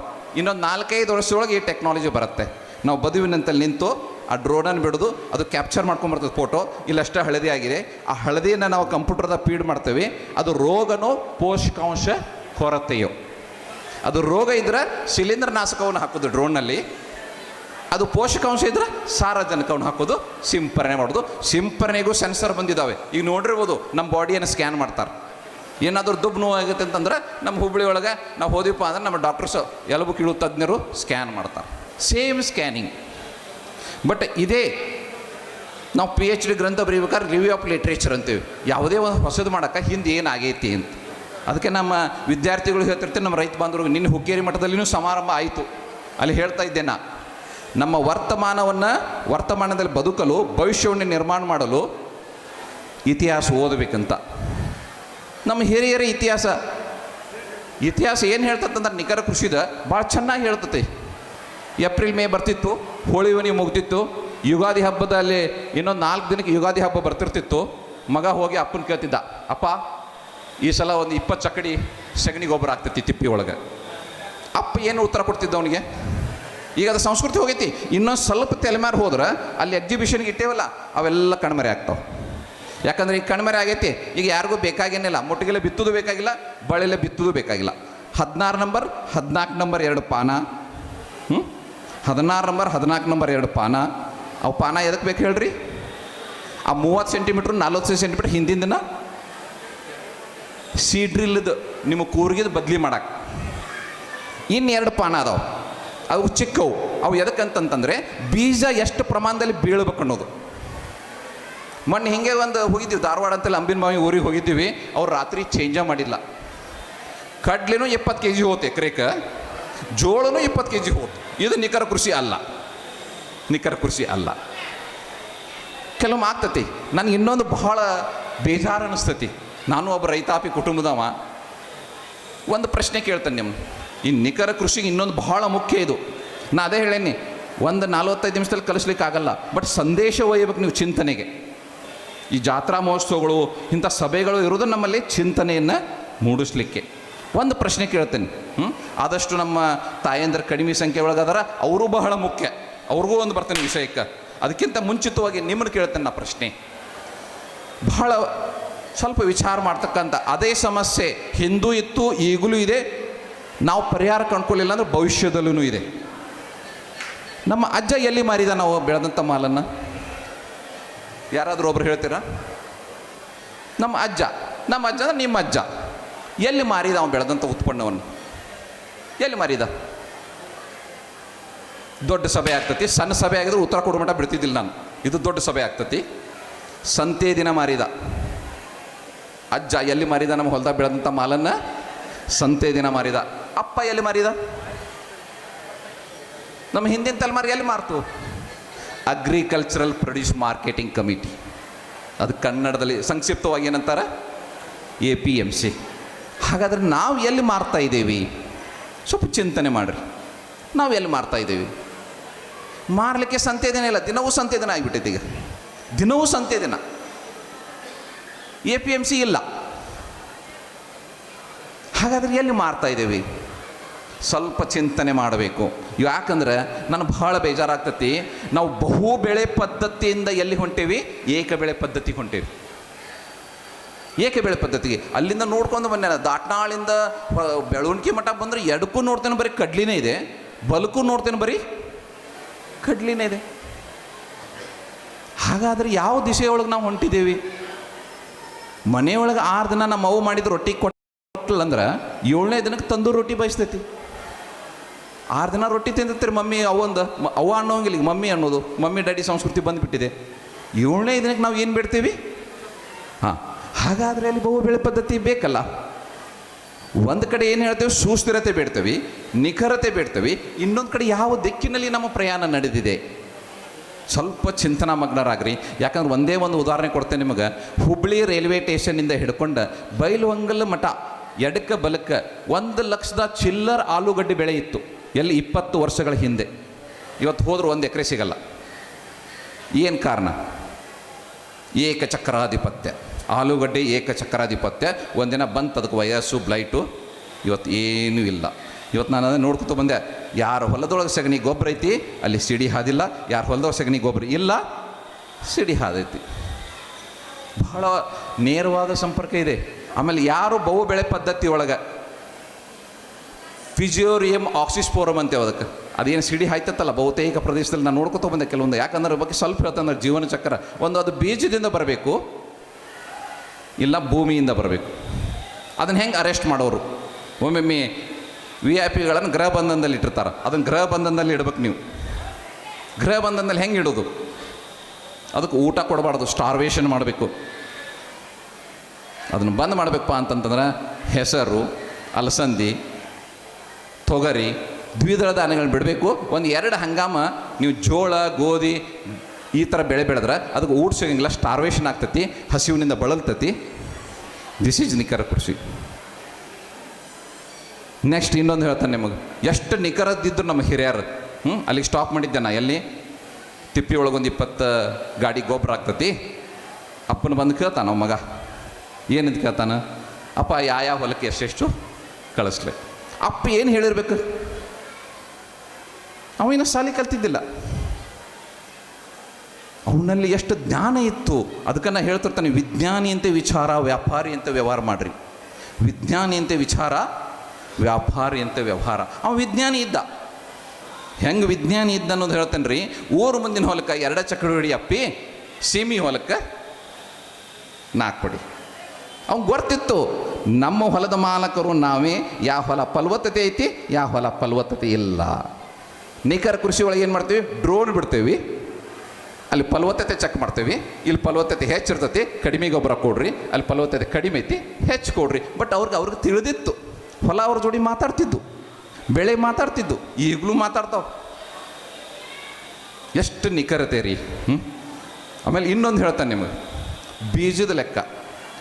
ನಿಖರ ಕೃಷಿ ಅಂತಂದ್ರೆ 30 × 10 ಸೆಂಟಿಮೀಟರ್, ಸಾಲಿನಿಂದ ಸಾಲಿಗೆ 30 ಸೆಂಟಿಮೀಟರ್, ಗಿಡದಿಂದ ಗಿಡಕ್ಕೆ 10 ಸೆಂಟಿಮೀಟರ್ ಇದ್ರೆ ನಿಮ್ಮ ಸೀಡ್ರಿ ಹೋಗಿ ಹಾಕತ್ತೈತಿ ಬೀಜ. ಸೀಡ್ರಿ ಒಳಗೆ ಹೇಳಿದ್ನಲ್ಲ, ನಿಮಗೆ ಅವು ನಂಬರ್ ಗೊತ್ತಾದವಲ್ಲೋ ಹೋಗಿ ಚೆಕ್ ಮಾಡಿರಿ. ಅವು ಪಾನಗಳು 2 ಬೇಕು, ಅದರಿಂದ ಕರೆಕ್ಟ್ ಅಡ್ಜಸ್ಟ್ಮೆಂಟ್ ಮಾಡಿದ್ರೆ ಅಂದ್ರೆ ಅಷ್ಟಕ್ಕೆ ಒಂದೊಂದು ಬೀಜ ಒಕ್ಕೊತ ಹೋಗ್ತದೆ. ಸಾಂದ್ರತೆ ಮೇಲೆ ಅಷ್ಟಕ್ಕೆ ಒಂದೊಂದು ಬೀಜ ಒಕ್ಕೊತ ಹೋಗ್ತತಿ. ಅದೇ ನಮ್ಮ ಹಿರಿಯರು ಅದನ್ನೇ ಕಲಿಸ್ತಿರ್ತೇವೆ. ನಮ್ಮ ಹುಡುಗರಿಗೆ 21 ವಾರ ಕಲಿಸ್ತೇವೆ ರೀ. ಇದನ್ನು ಏನಾದರೂ ಒಂದೇ ವಿಷಯ ಹೇಳ್ತಾನೆ, ನೆಕ್ಸ್ಟ್ ಮಂಡಿಸ್ತೀನಿ. ಈಗ 21 ವಾರ ಕಳಿಸ್ತೇವೆ ಒಂದು ಸೆಮಿಸ್ಟ್ರ್. ಸಿಕ್ ಪ್ಲಾಟ್ ಅಂತಂದ್ರೆ, ಈಗ ನಮಗೂ ಹೆಂಗೆ ರೋಗ ಬಂದಿರ್ತೈತಲ್ಲ, ಹಂಗೆ ಭೂಮಿ ಒಳಗೊಂದಷ್ಟು ಪ್ಲಾಟ್ ಇರ್ತಾವೆ, ಅವಕ್ಕೆ ಸಿಕ್ ಪ್ಲಾಟ್ ಅಂತೇವೆ ನಾವು. ಅವ್ರ ರೋಗ ಪೀಡಿತ ಸ್ಥಳಗಳು. ನಮ್ಮ ಹಿರಿಯರು ಗೊತ್ತಿತ್ತು. ನಾವೀಗ ಹೋಗಿ ಮಣ್ಣು ತೊಗೋತೇವೆ, ವಿಶ್ಲೇಷಣೆ ಮಾಡ್ತೇವೆ, ಅದ್ರೊಳಗೆ ಇಂಥ ಆರ್ಗ್ಯಾನಿಸಮ್ ಐತೆ ಅಂತ ಹೇಳ್ತೇವೆ. ಅವ ನಿಮ್ಗೇನು ಹೇಳ್ತೇವೆ, ಬೀಜೋಪಚಾರ ಹೇಳ್ತೇವೆ, ಬೀಜೋಪಚಾರ. ನಮ್ಮ ಹಿರಿಯರು ಏನು ಹೇಳ್ತಿದ್ರೆ, ಅಪ್ಪಿ ಮಗ ಹೇಳ್ತಿದ್ರು ಅವರು, ಈ ಹೊಲ ಬೀಜ ತಿಂತತಿ, ಆ ಹೊಲ ಬೀಜ ತಿನ್ನಂಗಿಲ್ಲ. ಈ ಹೊಲ ಬೀಜ ತಿಂತತಿ, ಒಂದಿಷ್ಟು ಬೀಜ ಜಾಸ್ತಿ ಬಿತ್ತು. ಇದೇ ನಿಖರತೆ. ಅದನ್ನೇ ಇವತ್ತು ಮಷಿನ್ ಟೂಲ್ಸ್ನ ಮಾಡಕತ್ತೇವೆ ನಾವು. ಅದಕ್ಕೆ ರಿವ್ಯೂ ಆಫ್ ಲಿಟ್ರೇಚರ್ ಬೇಕು, ಹಿಂದಿನ ಇತಿಹಾಸ ಬೇಕು, ವರ್ತಮಾನದಲ್ಲಿ ಏನು ಬೇಕು, ಭವಿಷ್ಯವನ್ನು ನಾವು ಯಾವ ರೀತಿ ನಿರ್ಮಾಣ ಮಾಡಬೇಕು ಅನ್ನೋದನ್ನು ಸುಸ್ಥಿರತೆ, ನಿಖರತೆ. ಅದಕ್ಕೆ ಹೇಳ್ತಿರ್ತೇವೆ ನಾವು ಒಮ್ಮೊಮ್ಮೆ. ಬಹಳ ಚಂದಿದೆ ರೀ. ಇದ್ರೊಳಗೆ 2 ಅಂಶಕ್ಕೆ ಸ್ವಲ್ಪ ಪ್ರವೇಶ ಮಾಡ್ತಾನೆ ನಾನು. ಎಳೆಯಲಾರದ ಎತ್ತು, ದುಡಿಯಲಾರದ ಮಗ, ಮೊಳಕೆ ಒಡೆಯಲಾರದ ಬೀಜ. ಈ 3 ಶುದ್ಧ ವೈರಿಗಳು ಎಂದ ಗುಹೇಶ್ವರ. ಇವತ್ತು ಏನಾಗಿದೆ, 1964ರಲ್ಲಿ ಆಗಿನ ಕೃಷಿ ಸಚಿವರು ಮೊದಲನೇ ಬೀಜ ಮಸೂದೆಯನ್ನು ಮಂಡಿಸಿದರು ಕೇಂದ್ರ ಸರ್ಕಾರದಲ್ಲಿ. ಅವಾಗ ನಮ್ಮ ದಾಟ್ನಾಳ್ ಇರ್ಬೋದು, ಹೊಳೆ ಆಲೂರು ಇರ್ಬೋದು, ನಿಮ್ಗೆ ಗಜೇಂದ್ರಗಢ ಇರ್ಬೋದು. ಗಜೇಂದ್ರಗಢ ಬೀಜೋತ್ಪಾದನೆಗೆ ಫೇಮಸ್ಸು, ಒಣ ವಾತಾವರಣ. ಯಾರಾದರೂ ಒಬ್ಬರು ಬೀಜ ತಂದ್ರೆ ಅವ್ರನ್ನ ಹುಡ್ಕಕ್ಕೆ ಹೋಗ್ತಿದ್ರು, ಎಂಥ ಬೀಜ ತಂದಾನಂತ. 100ಕ್ಕೆ 1-2 ಸಿಗ್ತಿದ್ರು ಬೀಜ ತರೋರು. 1964ರಲ್ಲಿ ಮಸೂದೆ ಪಾಸಾಗಿತ್ತು. ಈಗೇನು ಪರಿಸ್ಥಿತಿ ಇದೆ, ಬೀಜ ಸೀದಾ ಮಾರುಕಟ್ಟೆಯಿಂದ ಎಲ್ಲಿ ಹೊಂಟೈತೆ ರೀ, ಎಲ್ಲಿ ಹೊಂಟಿದೆ, ಹೊಲಕ್ಕೆ ಹೊಂಟಿದೆ. ಹೊಲದಿಂದ ಬಂದಂಥ ಮಾಲ್ ಎಲ್ಲಿ ಹೊಂಟೈತಿ, ಮನೆಗೆ ಬರ್ತಾನೆ ಇಲ್ಲ. ತೇಜಿ ಮಂದಿ ಭವಿಷ್ಯ ಎಲ್ಲಿ ಹೋತು? ಯಾಕಂದರೆ ಈ ಸುಸ್ಥಿರ ಕೃಷಿ, ನಿಖರ ಕೃಷಿ ಒಳಗೆ ತೇಜಿ ಭವಿಷ್ಯ ಬೇಕು. ಹಿಂದೆ ಪಂಚಾಂಗದಲ್ಲಿ ನಮ್ಮ ಹಿಂದಿನ ಹಿರಿಯರೆಲ್ಲ ನೋಡ್ತಿದ್ರು, ಕಾಲಮ್ ಇಟ್ಟಿದ್ರು. ಒಂದು ತೇಜಿ ಮಂದಿ ಭವಿಷ್ಯ, ಅಕ್ಟೋಬರ್ ನಂತರ ಎಳ್ಳು ತುಟ್ಟಿ ಆಗೋದು, ಡಿಸೆಂಬರ್ ನಂತರ ಇದು ಕಡಿಮೆ ಆಗೋದು. ಅವ್ರ ಹಬ್ಬ ಹರಿದಿನಗಳ ಲೆಕ್ಕ ಮಾಡಿ ತೇಜಿ ಮಂದಿ ಭವಿಷ್ಯ ಹೇಳ್ತಿದ್ರು. ಇವತ್ತು ಎಲ್ಲಿ ಅದು ಅವಶ್ಯಕತೆಯೇ ಇಲ್ಲ. ಸೀದಾ ಬೀಜ ಮಾರುಕಟ್ಟೆಯಿಂದ ಹೊಲಕ್ಕೆ ಹೊಂಟೈತಿ, ಹೊಲದಿಂದ ಬಂದಂಥ ಮಾಲ್ ಸೀದಾ. ಎಷ್ಟು ಇದು ಚಿಂತನೆ. ಬೇಕಂದ್ರೆ ನಿಮ್ಗೆ ಹೆಂಗೆ ಗಳೆ ಹೊಡಿಬೇಕು ಅನ್ನೋದು 21 ವಾರ ಕಲಿಸ್ತೇವೆ. ಇಲ್ಲ 1 ವಾರ ಬರ್ರಿ ನಮ್ಮ ಕೃಷಿ ವಿಶ್ವ ಧಾರವಾಡಕ್ಕೆ, ಹೆಂಗೆ ಗಳೆ ಹೊಡ್ಬೇಕು, ಟ್ರ್ಯಾಕ್ಟರ್ ಹೆಂಗೆ ಚೇಂಜ್ ಮಾಡಬೇಕು, ನಮ್ಮಲ್ಲಿ ಇಂಜಿನಿಯರ್ ಅದಾರ. ಬಟ್ ಇವತ್ತಿನ ಈ ಸಭೆಯಲ್ಲಿ ಚಿಂತನೆಗಳನ್ನು ಒಯ್ಯಿರು ಮನೆಗೆ. ಚಿಂತನೆ ಯಾಕಂತಂದ್ರೆ ವಿಜ್ಞಾನಿ ಅಂತ ವಿಚಾರ ಮಾಡಂತ ನಾನು ನಿಮಗೆ ಸಲಹೆ ಕೊಡ್ತೀನಿ, ವ್ಯಾಪಾರಿ ಅಂತ ವ್ಯವಹಾರ ಮಾಡಿಕೊಡ್ತೀನಿ. ವಿಜ್ಞಾನಿ ಅಂತ ವಿಚಾರ ಅಂದರೆ ಏನು, ಸ್ವಲ್ಪ ಭಾಳ ಉಲ್ಲೇಖ ಕೊಡೋಂಗಿಲ್ಲ, ಸಮಯ ಮೀರಿದೊಳಗನ್ನು ನಾನು ಮುಗಿಸ್ತೇನೆ. ಹೊಟ್ಟೆ ತುಂಬಿದ್ರು ಹೋಗಿ ಮುಳ್ಳು. ವಿಜ್ಞಾನಿಯಂತೆ ವಿಚಾರ. ಬೆಳೆ ಕಟಾವಿಗೆ ಬರ್ತಿತ್ತು, ಜೋಳ ಬೆಳೆ ಕಟಾವಿಗೆ ಬರ್ತಿತ್ತು. ಅಜ್ಜಿ ಹೇಳ್ತಿದ್ಲ, ಹಾಂ ಮನೆ ಕಾರ್ಡ್ ಬಂದಿರ್ತಿದ್ದು, ಮದುವೆ ಐತಿ, ಮುಂಜು ಐತಿ, ಜಾತ್ರೆ ಐತಿ ಅಂತ. ಅಲ್ಲಿ ಎಲ್ಲಿ ಹೋಗ್ತಿದ್ಲಕ್ಕಿ, ಇಲ್ಲಪ್ಪ ನೀವೆಲ್ಲ ಮದುವೆ ಮಾಡಿಬರ್ರಿ, ಸ್ವಸ್ಥರಿಗೆ ಹೇಳ್ತಿಲ್ಲ. ಹಾಂ ನೀವು ಮದುವೆ ಮಾಡಿಬರ್ರಿ, ಹಾಂ ಮಕ್ಕಳಿಗೆ ಹೇಳ್ತಿದ್ರು ಸ್ವಸ್ಥರಿಗೆ ಕರ್ಕೊಂಡು ಮದುವೆ ಮಾಡಿಬರ್ರಿ, ನಾ ಹೊಲಕ್ಕೆ ಹೋಗ್ತೇನೆ. ಹೊಲಕ್ಕೆ ಹೋಗಿ ದೊಡ್ಡ ದೊಡ್ಡ ತೆನಿ ತೆಗೆದಿಡ್ತಿದ್ಲು. ಮುಂದಿನ ಹಂಗಾಮಿಗೆ ಒಯ್ತಿಲ್ಲ. ಇದೇ ವಿಜ್ಞಾನ. ನಾವೇನು ಮಾಡ್ತೀವಿ ವಿಶ್ವವಿದ್ಯಾಲಯದಲ್ಲಿ? ಸಿಲೆಕ್ಷನ್ ಅಂತೇವೆ ಅದಕ್ಕೆ ಇಂಗ್ಲೀಷ್ನಲ್ಲಿ ಏನಂತೇವಿ? ಕನ್ನಡದಲ್ಲಿ ಆಯ್ಕೆ ಅಂತೇವಿ, ಇಂಗ್ಲೀಷ್ನಲ್ಲಿ ಸಿಲೆಕ್ಷನ್. ಆ ಅಜ್ಜಿ ಏನು ಮಾಡ್ತಿಲ್ಲ, ಆಯ್ಕೆನೂ ಮಾಡ್ತಿಲ್ಲ ಹೊಲಕ್ಕೆ ಹೋಗಿ. ನಾವು ಆಯ್ಕೆ ಮಾಡ್ತೀವಿ, ಸಿಲೆಕ್ಷನ್ ಬ್ರೀಡಿಂಗ್ ಅಂತೇವೆ ಅದಕ್ಕೆ. ಮತ್ತೊಂದು ಪದ ಕೊಟ್ಟೇವೆ ಅದಕ್ಕೆ, ಸಿಲೆಕ್ಷನ್ ಬ್ರೀಡಿಂಗ್, ತಳಿ ಅಭಿವೃದ್ಧಿ ಶಾಸ್ತ್ರ. ನಾವು ಏನು ಮಾಡ್ತೀವಿ, ಚಲೋ ತೆನಿ ತೆಗಿತೀವಿ, 3-4 ಹಂಗ ಮೊಯ್ತೀವಿ, ಪಾಕೆಟ್ ಮಾಡ್ತೀವಿ, ಮಣ್ಣು ಪರೀಕ್ಷೆ ಮಾಡ್ತೀವಿ, ಜರ್ಮಿನೇಷನ್ನ ಪಾಕೆಟ್ನಲ್ಲಿ ಬರುತ್ತೆ. ಅದಕ್ಕೆ ನಾನು ನಿಮಗೆ ಹೇಳ್ತೇನೆ, ಅತಿ ಶ್ರೇಷ್ಠವಾದ ಬೀಜ ಯಾವುದಪ್ಪ ಅಂತಂತಂದರೆ ಹಾಗಲ ಬೀಜ ಅಲ್ಲ, ಜೋಳದ ಬೀಜ ಅಲ್ಲ, ಕಡ್ಲಿ ಬೀಜ ಅಲ್ಲ, ನಮ್ಮ ಕಣ್ಣು ಮುಂದೆ ನಮ್ಮ ಹೊಲದಲ್ಲಿ ಬೆಳೆಯಿಂದ ಪಡೆದ ಬೀಜ ಅತಿ ಶ್ರೇಷ್ಠವಾದಂಥ ಬೀಜ. ಇದನ್ನು ಯಾಕೆ ಹೇಳ್ತೇನೆ ಅಂದ್ರೆ, ಜಸ್ಟ್ ಒಂದು ಉದಾಹರಣೆ ಕೊಡೋಣ. ಸ್ವಲ್ಪ ಯಾಕೋ ಆ ಕಡೆ ಹಿಂದೆ ಚಪ್ಪಲಿ ಬರಿಲ್ಲ, ಅವ್ರಿಗೆ ಅರ್ಥ ಆಗೋ ಉದಾಹರಣೆ ಕೊಡೋಣ ಇದನ್ನು. ಯಾಕಂತಂದರೆ, ಅಜ್ಜ 60 ವರ್ಷ ಆಗ್ಯಾವು, ಮಗ 22 ವರ್ಷ ಆಗ್ಯಾವು, ಮದುವೆ ಮಾಡಕ್ಕೆ ನಿಂತಾನೆ. ಅನುಮತಿ ಕೇಳೇನ ಬುದ್ಧಿಜಿ ಅವ್ರದ್ದು ಆಡು ಭಾಷೆಯಲ್ಲಿ. ಮತ್ತು ಅಂದ್ರೆ ಅರ್ಥ ಆಗ್ತೈತೆ ಸೈನ್ಸ್. ನಾನು ಹೇಳ್ಬೋದು, select the crop which is unexpected by you during entire 3 months or entire grow period, that seed will be suitable for you ಅಂತ ಹೇಳ್ಬೋದು. ಯಾರಿಗೂ ಅರ್ಥ ಆಗಲ್ಲ. ಬೀಜದ ಆಯ್ಕೆ ಹೆಂಗೆ ಮಾಡ್ಬೇಕಂದ್ರೆ, ಅಜ್ಜ ಮಗ ಮದುವೆ ಬಂದಾನ, 2 ಹೆಣ್ಣು ನೋಡ್ಯಾನ. ಒಂದು ಹಾಲ್ಕೆರೆ ಒಳಗೆ ನೋಡ್ಯಾನ ಹೆಣ್ಣು, ಒಂದು ಕೊಲ್ಲಾಪುರದಾಗ ನೋಡ್ಯಾನ. ಯಾವ ಹೆಣ್ಣಿನ ಬಗ್ಗೆ ಚೌಕಾಸಿ ಮಾಡ್ತಾನವ? ಯಾವ ಹೆಣ್ಣಿನ ಬಗ್ಗೆ ಚೌಕಾಸಿ ಮಾಡ್ತಾನಂದ್ರೆ, ನೈಸರ್ಗಿಕವಾಗಿ ಉತ್ತರ ಏನು ಬರ್ತೈತಿ? ಕೊಲ್ಲಾಪುರದ ಹೆಣ್ಣಿನ ಬಗ್ಗೆ. ಯಾಕೆ ಹೇಳ್ರಿ? ಆ ಹೆಣ್ಣು ಮಗಳು ಯಾವ ರೀತಿ ಬೆಳೆದಾಳ, ಯಾವ ರೀತಿ ಶಾಲೆ ಕಲ್ತಾಳ ಏನೂ ಗೊತ್ತಿಲ್ಲ. ಹಾಲ್ಕೆರೆ ಒಳಗೆ ಹೇಗಿದ್ರೆ ನಮ್ಮ ಮುಂದೆ ಬೆಳೆದಾಳ, ನಮ್ಮ ಮುಂದೆ ಹುಟ್ಟ್ಯಾಳ, ನಮ್ಮ ಮುಂದೆ ಆಟ ಆಡ್ಯಾಳ. ಕ್ವಶನ್ ಕೇಳೋದೇ ಬೇಕಾದ್ರೆ ಬೀಜನು ಹಂಗೆ. ಸರ್ವಶ್ರೇಷ್ಠವಾದಂಥ ಬೀಜ ಯಾವುದಪ್ಪ ಅಂತಂತಂದ್ರೆ, ನಮ್ಮ ಕಣ್ಣು ಮುಂದೆ ನಮ್ಮ ಹೊಲದಲ್ಲಿ ಬೆಳೆಯಿಂದ ಪಡೆದಂಥ ಬೀಜ ಸರ್ವಶ್ರೇಷ್ಠವಾದಂಥ ಬೀಜ. ಆ ಬೀಜೋತ್ಪಾದಕರು ಯಾರು? ನೀವೇ. ನಮ್ಮಲ್ಲಿ ತಯಾರು ಮಾಡೋಕ್ಕಲ್ಲ. ನಮಗೆ 1,000 ಎಕರೆ ಇದೆ ಕೃಷಿ ವಿಶ್ವವಿದ್ಯಾಲಯ ಧಾರವಾಡಕ್ಕೆ, ಬೆಂಗಳೂರಿಗೆ 1,000 ಎಕರೆ ಇದೆ. ಇಡೀ ಕರ್ನಾಟಕ ರಾಜ್ಯಕ್ಕೆ ಪೂರೈಸೋಕ್ಕಾಗಲ್ಲ. ನಾವು ನಿಮ್ಮಲ್ಲಿ ಆಯ್ಕೆ ಮಾಡ್ಕೊಂಡಿರ್ತೇವೆ ಕೆಲವು ಜನನ, ಅವ್ರ ಮುಖಾಂತರ ಬೀಜೋತ್ಪಾದನೆ ಮಾಡ್ತೇವೆ. ಆ ಬೀಜ ಬರೋದು ರೈತನ ಹೊಲದಿಂದನೇ. ಅದಕ್ಕೆ ಸ್ವಕೀಯ ಪರಾಗ ಪರಸಕ್ರಿಯೆ, ನಿಖರತೆ ಅಂದರೆ ಇದೆ. ಸ್ವಕೀಯ ಪರಾಗ ಪರಸಕ್ರಿಯೆಯನ್ನು ಹೊಂದಿದಂಥ ಎಲ್ಲ ಬೆಳೆಗಳಲ್ಲಿ ನೀವೇ ಬೀಜೋತ್ಪಾದಕರಾಗಬೇಕು. ನಾವು ಸ್ವಾಮೀಜಿಯವ್ರ ಜೋಡಿ ಇನ್ನೊಂದು ಚರ್ಚೆ ಮಾಡ್ತಾ ಇದ್ದೆ. ಏನಪ್ಪ ಅಂತಂತಂದ್ರೆ, ಹಿಂದೆ ಶ್ರೀಮಂತಿಕೆಯನ್ನೇ ಹೆಂಗೆ ಅಸೆಸ್ ಮಾಡ್ತಿದ್ರು. 16 ಎತ್ತಿನ ಕಮ್ತ ಹೋಗಿದ್ದೀವಿ ರೀ, ದಾಟ್ನಾಳಕ್ಕೆ ಹೋಗಿದ್ದೀವಿ. ಗೌಡ್ರ ಮನೆ ಮುಂದೆ ಚಕ್ಕಡಿ ಇತ್ತು, 8 ಎತ್ತಿನ ಕಮತಿತ್ತು, ಕಟ್ಟಿ ಮೇಲೆ ಒಂದು 100 ಚೀಲ ಜೋಳ ಇದ್ದು, 20 ಚೀಲ ಕಡ್ಲಿದ್ದು. ನನ್ನ ಮಗಳು ಆ ಮನೆಯೊಳಗೆ ಆರಾಮದಿಂದ ಇರ್ತಾಳು. ಇವತ್ತು ಹೆಂಗೆ ಮಾಡತ್ತೇವೆ ಶ್ರೀಮಂತಿಕೆ ಅಸೆಸ್? ಅದು ನಿಮಗೆ ಬಿಟ್ಟಿದ್ದು, ನಾವು ಬಾಯಿ ಬಿಟ್ಟ ಹೇಳಂಗಿಲ್ಲ ಇಲ್ಲಿ.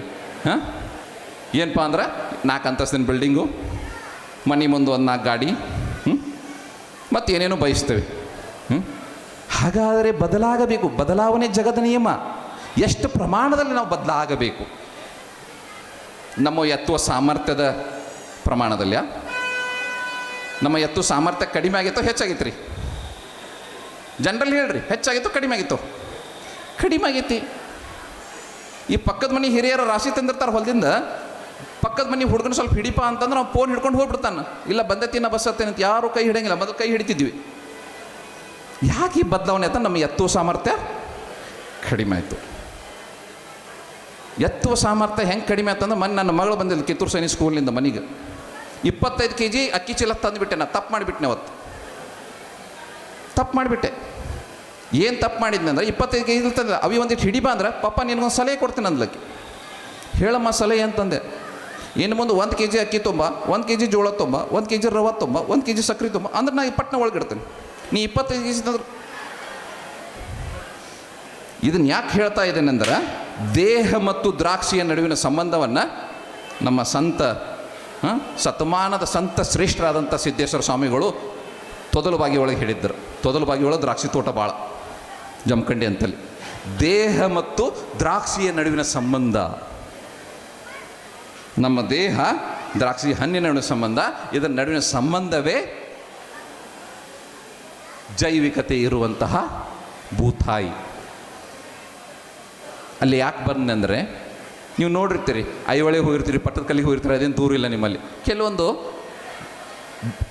ಕಲ್ಲು ಬಂಡೆಗಳ ಮೇಲೆ ಗಿಡಗಳು ಬೆಳೆದಿರ್ತಾವೆ. ಅವಲೋಕಿಸಿದ್ರ, ಯಾರು ನೀರು ಕೊಟ್ಟರು, ಯಾರು ಪೋಷಕಾಂಶ ಕೊಟ್ಟರು ಅವಕ್ಕೆ, ಯಾರು ನೀರು ಕೊಟ್ಟರು, ಯಾರು ಪೋಷಕಾಂಶ ಕೊಟ್ಟರು ಅವಕ್ಕೆ, ಕಲ್ಲು ಬಂಡೆ ಮೇಲೆ ಬೆಳೆದು ಬಿಟ್ಟಿರ್ತೈತಿ. ಹಾಗಾದರೆ ನಿಖರ ಪ್ರಶ್ನೆ ಎಲ್ಲಿ ಬಂತು? ಇನ್ನೂ ವಿಜ್ಞಾನಕ್ಕೆ ನಿಲುಕೋದ ಸಾಕಷ್ಟು ಹಲವಾರು ವಿಷಯಗಳು ಅದಾವೆ. ಅದಕ್ಕೆ ಸ್ವಲ್ಪ ನಿಖರತೆ ಬರ್ತೇನೆ. ಯಾಕೆ ಮಣ್ಣಿನ ಫಲವತ್ತತೆಗೆ ನಾ ಇಲ್ಲಿ ಹೇಳಿ ಹೋಗಲಿಲ್ಲ ಅಂದ್ರೆ ತಪ್ಪಾಗ್ತತಿ. ಮಣ್ಣಿನ ಫಲವತ್ತತೆ ಅತ್ಯಂತ ಮುಖ್ಯ. ಇಲ್ಲಿ 2 ಭಾಗ ಅದಾವೆ, ಅಲ್ಲೊಂದು ಭಾಗ, ಇಲ್ಲೊಂದು ಭಾಗ. ಮೇಲಿನ ಒಂದು ಭಾಗವನ್ನು ತಿಳ್ಕೊಳ್ಳೋಣ. ಇದೊಂದು 3 ಗ್ರೂಪ್ ಅದಾವೆ ಇಲ್ಲಿ. ಎ, ಬಿ, ವೇದಿಕೆ ಮೇಲಿದ್ದವ್ರು ಸಿ. ಎದವ್ರಿಗೆ ಬರೀ ಹೋಳಿಗೆ ಕೊಡ್ತೇನೆ ನಾನು, ಬಿದವ್ರಿಗೆ ತುಪ್ಪ ಕೊಡ್ತೇನೆ, ಸಿದವ್ರಿಗೆ ಏನು ಮಾಡ್ತೇನೆ, ಹೋಳಿಗೆ ತುಪ್ಪ ಎರಡೂ ಕೊಡ್ತೇನೆ. ಯಾರು ಜಾಸ್ತಿ ತಿಂತಾರೆ? ಸಿದವ್ರಿಗೆ ಹೋಳಿಗೆ ತುಪ್ಪ ಎರಡೂ ಕೊಡ್ತೇನೆ, ಏದವ್ರು ನಿಮ್ಗೆ ಬರೀ ಹೋಳಿಗೆ ಕೊಡ್ತೇನೆ, ನಮ್ಮ ತಾಯಂದ್ರೆ ಬರೀ ತುಪ್ಪ ಕೊಡ್ತೇನೆ. ನಾವು ಎರಡೂ ಕುಂತು ತಿಂತಿರ್ತೇವೆ. ಇಲ್ಲಿ ಯಾರು ಜಾಸ್ತಿ ಹೋಳಿಗೆ ತಿಂತಾರೆ?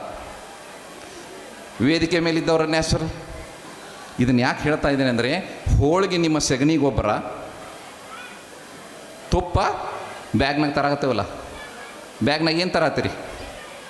Urea, DAP, potash. ನಾವು ಏನು ತಿಳ್ಕೊಂಬಿಟ್ಟಿವಿ ಹಸಿರು ಕ್ರಾಂತಿ ಆಗಿಂದ, ಏನು ಇಳುವರಿ ಹೆಚ್ಚಾಗಿತ್ತಲ್ಲ ಅದು ಎದರಿಂದ ಹೆಚ್ಚಾಗೈತಿ? ತುಪ್ಪದಿಂದ ಹೆಚ್ಚಾಗೈತೆ ಅಂತ ತಿಳ್ಕೊಂಬಿಟ್ಟಿವಿ. ಬಟ್ ಅದಕ್ಕೆ ತಲಾಂತರದಿಂದ ಭೂಮಿಯೊಳಗೆ ಏನು ಇಟ್ಟು ಹೋಗಿದ್ದಾರೆ ನಮ್ಮ ಹಿರಿಯರು? ಇಂಗಾಲ. ಅದಕ್ಕೆ ನಾವು ಇಂಗಾಲ ಅಂತೇವೆ, ಕಾರ್ಬನ್ ಅಂತೇವೆ ಇಂಗ್ಲೀಷ್ನಾಗ. ಅದನ್ನು ಇಟ್ಟು ಹೋಗಿದ್ರು. ಅದಕ್ಕೆ ಇನ್ನೂ ಬದುಕ್ಯಾವ ನಮ್ಮ ಜಮೀನು. 1 ವರ್ಷ 2 ವರ್ಷ ಏನು ಕೊಡಲಿಲ್ಲ ಅಂದರೂ 1 ಲೀಟ್ರ್ ಕೊಡ್ತಾವೆ.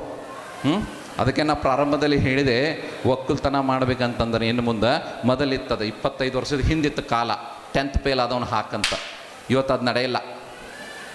ಇವತ್ತು ಪಕ್ಕಾ ಗ್ರ್ಯಾಜುಯೇಟ್ ಇರಬೇಕು, ಅವನಲ್ಲಿ ಕಲೆ ಇರಬೇಕು, ಅವನಲ್ಲಿ ವಿಜ್ಞಾನವನ್ನು ಗ್ರಹಿಸುವಂಥ ಶಕ್ತಿ ಇರಬೇಕು, ವ್ಯಾಪಾರವನ್ನು ಚಲಾವಣೆ ಮಾಡುವಂಥ ಸಾಮರ್ಥ್ಯ ಇರಬೇಕು.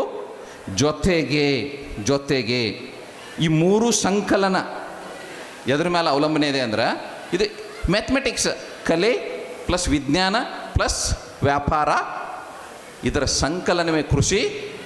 ಇದು ನಮ್ಮ ನಿಯಂತ್ರಣದಲ್ಲಿ ಇಲ್ಲ. ಇದು ಎದ್ರ ಮೇಲೆ ನಿಯಂತ್ರಣ ಇದೆ? ವಾತಾವರಣದ ಮೇಲೆ ಇದೆ. ಅದಕ್ಕೆ ನಾವು ಹೇಳ್ತಿರ್ತೇವೆ, 2 ಕೃಷಿ ಇವತ್ತು ಬದುಕಿದಾವೆ. ಒಂದು ಜೀವನ ಆಧಾರ ಕೃಷಿ, ಇನ್ನೊಂದು ವಾಣಿಜ್ಯ ಕೃಷಿ. ಎದನ್ನು ಮಾಡಬೇಕು ಅನ್ನೋದು ನಿಮಗೆ ಬಿಟ್ಟಿದ್ದು. ನಾನು ಜೀವನ ಆಧಾರ ಕೃಷಿ ಮಾಡಬೇಕಪ್ಪ ಅಂದ್ರೆ ಸ್ವಲ್ಪ ತ್ಯಾಗ ಮಾಡಬೇಕು. ಹೋಳಿಗೆ ಕಿಮ್ಮತ್ತು ಕೊಡ್ರಿ. ಸ್ವಾಮೀಜಿಯವ್ರದ್ದು ಕೇಳಿದೆ, ನಮ್ಮ ಸಂಪರ್ಕ ಅಧಿಕಾರಿಗಳ ಮುಖಾಂತರ ನಾನು ಕೇಳಿದೆ, ಸಾಕಷ್ಟು ಸಾವಯವ ಕೃಷಿದ ಇದನ್ನು ಮಾಡಿದ್ದಾರೆ ಅವರು ಇಲ್ಲಿ. ಭವಿಷ್ಯ ನಾ ಪ್ರಾರಂಭದಲ್ಲಿ ಹೇಳಿದೆ, ಸ್ಥಾವರಕ್ಕೆ ಅಳಿವುಂಟು, ಜಂಗಮಕ್ಕೆ ಅಳಿವಿಲ್ಲ. ನೀವು ನಿಮ್ಮ ಸುಸ್ಥಿರತೆಯನ್ನು ದೀರ್ಘಕಾಲಕ್ಕೆ ಒಯ್ಯಬೇಕು, ಹೋಳಿಗೆಗೆ ಮಹತ್ವ ಕೊಡ್ರಿ. ಇಲ್ಲಪ್ಪ ನನ್ನ ಬೇಡಿಕೆ ತಕ್ಷಣ ಐತಿ ಈಗ ಅಷ್ಟೇ, ತುಪ್ಪಕ್ಕೆ ಮಹತ್ವ ಕೊಡ್ರಿ. ಇಲ್ಲರಿ ಸ್ವಲ್ಪ ದಿನ ನಾನು 2 ಸಮತೋಲನದೊಳಗೆ ಒಯ್ತೀನಿ, ಇದನ್ನು ಬಿಟ್ಟರೂ ನಡೆಯಂಗಿಲ್ಲ, ಅದನ್ನು ಬಿಟ್ಟರೂ ನಡೆಯಂಗಿಲ್ಲ ಅಂದ್ರೆ ಆಯ್ಕೆ ನಿಮಗೆ ಬಿಟ್ಟದ್ದು. ಯಾಕಂದ್ರೆ ನಾವು ಹೇಳ್ತಿರ್ತೇವೆ, ಸಾಕಷ್ಟು ಯಥೇಚ್ಛ ಪ್ರಮಾಣದಲ್ಲಿ ಸಾವಯವ ಗೊಬ್ಬರ ಕೊಡ್ತೇವೆ, ಸಗಣಿ ಗೊಬ್ಬರ. ಇರಲಿಲ್ಲ ಅಂದ್ರೆ ಸ್ವಲ್ಪ ತುಪ್ಪ ತೊಗೋಬೇಕಾಗ್ತದೆ ಬಾಡಿಗೆ. ಇಲ್ಲರಿ ನಾವು ಮೊದಲಿರ್ತ ಕೊಟ್ಕೋತ ಬಂದೇನಂದ್ರೆ ಅದು 5-6 ವರ್ಷಕ್ಕೆ ತುಪ್ಪ ಆಗಿಬಿಟ್ಟಿರ್ತೈತಿ. ಆ ತುಪ್ಪವನ್ನು ಇಂಗ್ಲೀಷ್ನಲ್ಲಿ ನಿಖರತೆ ಒಳಗೆ ನಾವು ಹ್ಯೂಮಸ್ ಅಂತೇವೆ, ಇಂಗ್ಲೀಷ್ ಒಳಗೆ ಬರ್ತದೆ. ಅದು ಹ್ಯೂಮಿಕ್ ಆ್ಯಸಿಡ್ ಅಂತ ನೀವು ಸ್ಪ್ರೇ ಮಾಡ್ತಿರ್ತೀರಿ, ಕೆಲವೊಂದು ಟಾನಿಕ್ ಅಂತ. ಸಗಣಿ ಗೊಬ್ಬರ ಅಥವಾ ಸಾವಯವ ಗೊಬ್ಬರ ಭೂಮಿ ಒಳಗೆ ಹಾಕಿದ್ರೆ 3 ವರ್ಷಗಳ ನಂತರ ಅದು ಹ್ಯೂಮಸ್ ಫಾರ್ಮ್ ಅದೊಳಗೆ ಬರ್ತತೆ. ಆ ಹ್ಯೂಮಸ್ ರೂಪವನ್ನು ಡೈರೆಕ್ಟ್ ನಾವು ಎದ್ರ ಮುಖಾಂತರ ಕೊಡ್ತೇವೆ? ತುಪ್ಪದ ಮುಖಾಂತರ. ಆ ತುಪ್ಪನ್ನು ಏನಪ್ಪ ಅಂದ್ರೆ ರಾಸಾಯನಿಕ ಗೊಬ್ಬರ. ಇದ್ರೊಳಗೆ ಬ್ಯಾಲೆನ್ಸ್ ಮಾಡ್ಕೊತ ಹೋಗಿ ಅದನ್ನು ಜಾಸ್ತಿ ಮಾಡ್ಕೊತ ಹೋಗ್ರಿ, ಇದನ್ನು ಕಡಿಮೆ ಮಾಡ್ಕೊತ ಹೋಗ್ರಿ, ನಿಮ್ಮ ಸುಸ್ಥಿರತೆ ನಿಮ್ಮ ಹತ್ತಿರನ ಬರ್ತೈತಿ. ಇನ್ನು ಕೊನೆಯದಾಗಿದ್ದು ಅತಿ ಮುಖ್ಯ, ಇವನ್ನೆಲ್ಲ ಮಾಡ್ಬೇಕಂದ್ರೆ ನಮಗೆ ನಿರ್ವಹಣೆ ಕೌಶಲ್ಯ ಬೇಕಲ್ಲ. ಎಲ್ಲರೂ ಈಗ ನಾ ಗಾಡಿ ತಂದಿಟ್ಟನೆ ಅಂದರೆ ಎಲ್ಲರೂ ಹೊಡೆಯೋಕ್ಕಾಗಲ್ಲ. ಕೆಲವೊಬ್ರು ಪೈಲಟ್ ಆಗ್ತಾರೆ, ಕೆಲವರು ಬಸ್ ಡ್ರೈವರ್ ಆಗ್ತಾರೆ, ಕೆಲವೊಬ್ರು ಕಾರ್ ಡ್ರೈವರ್ ಆಗ್ತಾರೆ, ಕೆಲವೊಬ್ರಿಗೆ ಏನೂ ಬರೋದಿಲ್ಲ, ಎಲ್ಲ ಇರ್ತಾವೆ ಅವ್ರ ಕಡೆ. ಕಂದಾಯ ಇಲಾಖೆ ವರ್ಗೀಕರಣದ ಪ್ರಕಾರ ಇದನ್ನು ಸ್ವಲ್ಪ ಚಿಂತನೆ ಮಾಡಿ. ಕಂದಾಯ ಇಲಾಖೆ ವರ್ಗೀಕರಣ ಪ್ರಕಾರ ಅತಿ ದೊಡ್ಡ ರೈತರು, ಮಧ್ಯಮ ರೈತರು, ಸಣ್ಣ ರೈತರು, ಭೂ ರಹಿತ ಕೃಷಿ ಕಾರ್ಮಿಕರು, ಇದು ವರ್ಗೀಕರಣ. ಮತ್ತು ಟೆಕ್ನಾಲಜಿಕಲಿ ಅಲ್ಲ ಇದು. ಟೆಕ್ನಾಲಜಿಕಲಿ 4 ಕ್ಲಾಸ್ ಬರ್ತಾವೆ, 4 ಕ್ಲಾಸ್. ಅದರೊಳಗೆ ನಾನು ಇರ್ಬೋದು, ನೀವು ಇರ್ಬೋದು. ನೀವು ಯಾವ ಗ್ರೂಪಿಗೆ ಸೇರ್ತೀರ ಅನ್ನೋದು ನೀವು ವಿಚಾರ ಮಾಡಿಕೊಡ್ರಿ. ಇಲ್ಲಿ ಸ್ವಲ್ಪ ಚಿಂತನೆ ಅವಶ್ಯ ಇದೆ. ಇಂಗ್ಲೀಷ್ನೊಳಗೆ ನಾವು ಹೇಳ್ತೇವೆ ಕ್ಲಾಸಿಫಿಕೇಶನ್, ಪೇರೆಂಟಲ್ ಫಾರ್ಮಿಂಗ್ ಬುದ್ಧಿಜಿ. ಪೇರೆಂಟಲ್ ಫಾರ್ಮಿಂಗ್ ಅಂದರೆ ಪಿತ್ರಾರ್ಜಿತ ಕೃಷಿ. ಎರಡನೇದ್ದು ಲಾವಣಿ ಕೃಷಿ ಅಥವಾ ಗುತ್ತಿಗೆ ಕೃಷಿ, ಕಾಂಟ್ರಾಕ್ಟ್ ಫಾರ್ಮಿಂಗ್. ಕಾಂಟ್ರಾಕ್ಟ್ ಫಾರ್ಮಿಂಗ್ ಇದರೊಳಗೆ ಅದೇ ರೀ. ಪಿತ್ರಾರ್ಜಿತ ಕೃಷಿಗೆ ಅಂದರೆ ಅಜ್ಜನಿಂದ ಅಪ್ಪಗೆ ಬಂದಿರ್ತೈತಿ, ಅಪ್ಪನಿಂದ ನಮಗೆ ಬಂದಿರ್ತೈತಿ, ನಮ್ಮಿಂದ ಮುಂದಿನವ್ರಿಗೆ ಹೋಗ್ತೈತಿ. ಲಾವಣಿ ಕೃಷಿ ಅಥವಾ ಗುತ್ತಿಗೆ ಕೃಷಿ, ಕಾಂಟ್ರಾಕ್ಟ್ ಫಾರ್ಮಿಂಗ್ ಅಂತ ಇದಕ್ಕೆ. ಇದು ಎರಡನೇದು. ಮೂರನೇದು ಹೊಸ ಒಂದು ಬಂದಿದೆ ವರ್ಲ್ಡ್ ಎಕಾನಮಿ ಒಳಗೆ ಬುದ್ಧಿಜಿ. ಮೂರನೇದು ಏನಪ್ಪ ಅಂದ್ರೆ ಸಂಡೇ ಆ್ಯಂಡ್ ಹಾಲಿಡೇ ಫಾರ್ಮಿಂಗ್, ಅಂದರೆ ಭಾನುವಾರ ಮತ್ತು ರಜಾ ದಿನದ ಕೃಷಿಕರು. ಇನ್ನು ನಾಲ್ಕನೇದು ಯಾವುದಿರ್ಬೋದು? ನೀವು ಒಂದು ಗ್ರೂಪಿಗೆ ಸೇರ್ತೀರಿ, ಐದರ ಪಿತ್ರಾಜಿತರ ಸೇರ್ತೀರಿ, ಹೊಲ ಇಲ್ಲಾಂದ್ರೆ ಲಾವಣಿ ಗುತ್ತಿಗೆರ ತೊಗೊಂಡಿರ್ತೀರಿ. ಇಲ್ಲ ಮೂರನೇ ಗ್ರೂಪ್ ಇದೆ, ಉದಾಹರಣೆ ನಾನು ಅದಕ್ಕೆ ಭಾನುವಾರ ಮತ್ತು ರಜಾ ದಿನದ ಕೃಷಿಕನ, ಅಂದ್ರೆ ನನಗೂ ಒಂದು 4 ಎಕರೆ ಹೊಲ ಇದೆ, ಇಲ್ಲಿ ನೌಕರಿ ಮಾಡ್ತೀನಿ, ಸಂಡೇ ಮತ್ತು ಹಾಲಿಡೇ ಇದ್ದಿನ ಹೊಲಕ್ಕೆ ಹೋಗ್ತೀನಿ. ಪ್ರಶ್ನೆ ಐತಿ ಕೊನೆಗೆ ಇದಕ್ಕೆ, ನಾಲ್ಕನೇದು ಯಾರು ಇರ್ಬೋದು? ITBT ಫಾರ್ಮಿಂಗ್ ನೋಡಿರಿ. Parental farming, contract farming, next one ಯಾವುದು? Sunday and holiday farming. Fourth one is ITBT farmer. ಇದರೊಳಗೆ ಯಾರು ಹೆಚ್ಚು ಉತ್ಪಾದನೆ ಮಾಡ್ತಾರೆ ಹೇಳ್ರಿ, ವಿಶ್ಲೇಷಣೆ ಮಾಡಿರಿ. ಡೆಫಿನೆಟ್ಲಿ ನೀವು 4ರ ಒಂದು ಗ್ರೂಪಿಗೆ ಸೇರೇ ಬಿಟ್ರಿ. ಭಾಳ ಅಂದರೆ ಇಲ್ಲಿ ITBT ಫಾರ್ಮರ್ಸ್ ಇರಾಕಿಲ್ಲ. ಅವ್ರು ಬೆಂಗಳೂರು, ಮುಂಬೈ, ಬೆಂಗಳೂರು ಒಳಗೆ ಇರ್ತಾರೆ. ಅವರು ಹೊಲದ ಸೀಮಿಗೆಲ್ಲ ಗೊತ್ತಿರೋದಿಲ್ಲ ಪಾಪ. ಅಲ್ಲಿಂದ ರೊಕ್ಕ ಕಳಿಸ್ತಿರ್ತಾರೆ, ಯಾರ್ದು ಥ್ರೂ ಮಾಡಿಸ್ತಾರೆ, ಹಂಗೆ ಬಿಡ್ತಿರ್ತಾರೆ. ಅವ್ರಿಗೇನೋ BC ರೇಷಿಯೋ ಅನ್ನೋದು ಗೊತ್ತಿರೋದಿಲ್ಲ, ಲಾಭ ಖರ್ಚು ವೆಚ್ಚದ ಅನುಪಾತನ ಗೊತ್ತಿರೋದಿಲ್ಲ ಅವ್ರಿಗೆ. ಇದರೊಳಗೆ ಹೆಚ್ಚು ಇವತ್ತು ಏನಾದರೂ ಕೃಷಿ ಸ್ವಲ್ಪ ಮುಂದಕ್ಕೆ ಹೊಂಟೈತಪ್ಪ ಅಂತಂದರೆ ಎರಡನೇ ಗ್ರೂಪ್ನವ್ರಿಗೆ ಪೈಸಾ ಹಾಕಿರ್ತಾನೆ, ಪೈಸಾ ಮತ್ತು ಹೊರಗಡೆ ತೆಗಿಬೇಕು. ಇನ್ನು ನಮ್ಮಂಥವ್ರು ಪಾಪ ಬಡಪಾಯಿಗಳು ನಾವೇನು ಮಾಡ್ತೇವೆ ಅಂದ್ರೆ ದೊಡ್ಡ ದೊಡ್ಡ ಮನೆ ಹಾಕಿಸ್ಬಿಡ್ತೇವೆ ಲೋನ್ ಮೇಲೆ ನಂಬಿ. ಚಲೋ ಬೆಳೆ ಬಂತಂದ್ರೆ 1-2 EMI ಹೋಗ್ತಾವ ಅಂತೇಳಿ ನಾವು ಅಷ್ಟು ಕಷ್ಟಪಡ್ತೇವೆ. ಅದಕ್ಕೆ ನೀವು ಯಾವ ಗ್ರೂಪಿಗೆ ಸೇರಿರಿ, ಯಾವ ಥರದ ಮಾರ್ಪಾಡು ನಿಮ್ಮಲ್ಲಿ ರೂಪಾಂತರ ಆಗಬೇಕು ಇವತ್ತಿನ ಅತಿ ಅವಶ್ಯ. ನಾನು ಪಿತ್ರಾಜಿತನೋ, ಲಾವಣಿನೋ, ಸಂಡೇ ಹಾಲಿಡೇ ಫಾರ್ಮಿಂಗೋ ಅಥವಾ ITBTಯೋ. ಯಾಕಂದರೆ ಹಿಡುವಳಿ ಬರಬರ್ತಾ ದಿನಕ್ಕೆ ಕಡಿಮೆ ಆಗ್ತಾಯಿದೆ. ಬೇಡಿಕೆಗಳು ನಮಗೆ ಹೆಚ್ಚಾಗ್ತಾ ಇದ್ದಾವೆ. ಈ ದಿಶೆಯಲ್ಲಿ ಸ್ವಲ್ಪ ಚಿಂತನೆ ಮಾಡಿ, ಸ್ವಲ್ಪ ಬಹಳ ಬೇಡ, ಸ್ವಲ್ಪ ಚಿಂತನೆ ಮಾಡಿ. ಇನ್ನು 22ನೇ ತಾರೀಕು, ಡಿಸೆಂಬರ್ 22ನೇ ತಾರೀಕಿಗೆ 20ನೇ ತಾರೀಕಿಗೆ ಹೋದ ಶನಿವಾರ ಕರ್ನಾಟಕ ರಾಜ್ಯ ಸರ್ಕಾರದ ಘನ ಮುಖ್ಯಮಂತ್ರಿಗಳು ಒಂದು ಯೋಜನೆಯನ್ನು ಪ್ರಾರಂಭಿಸಿದರು.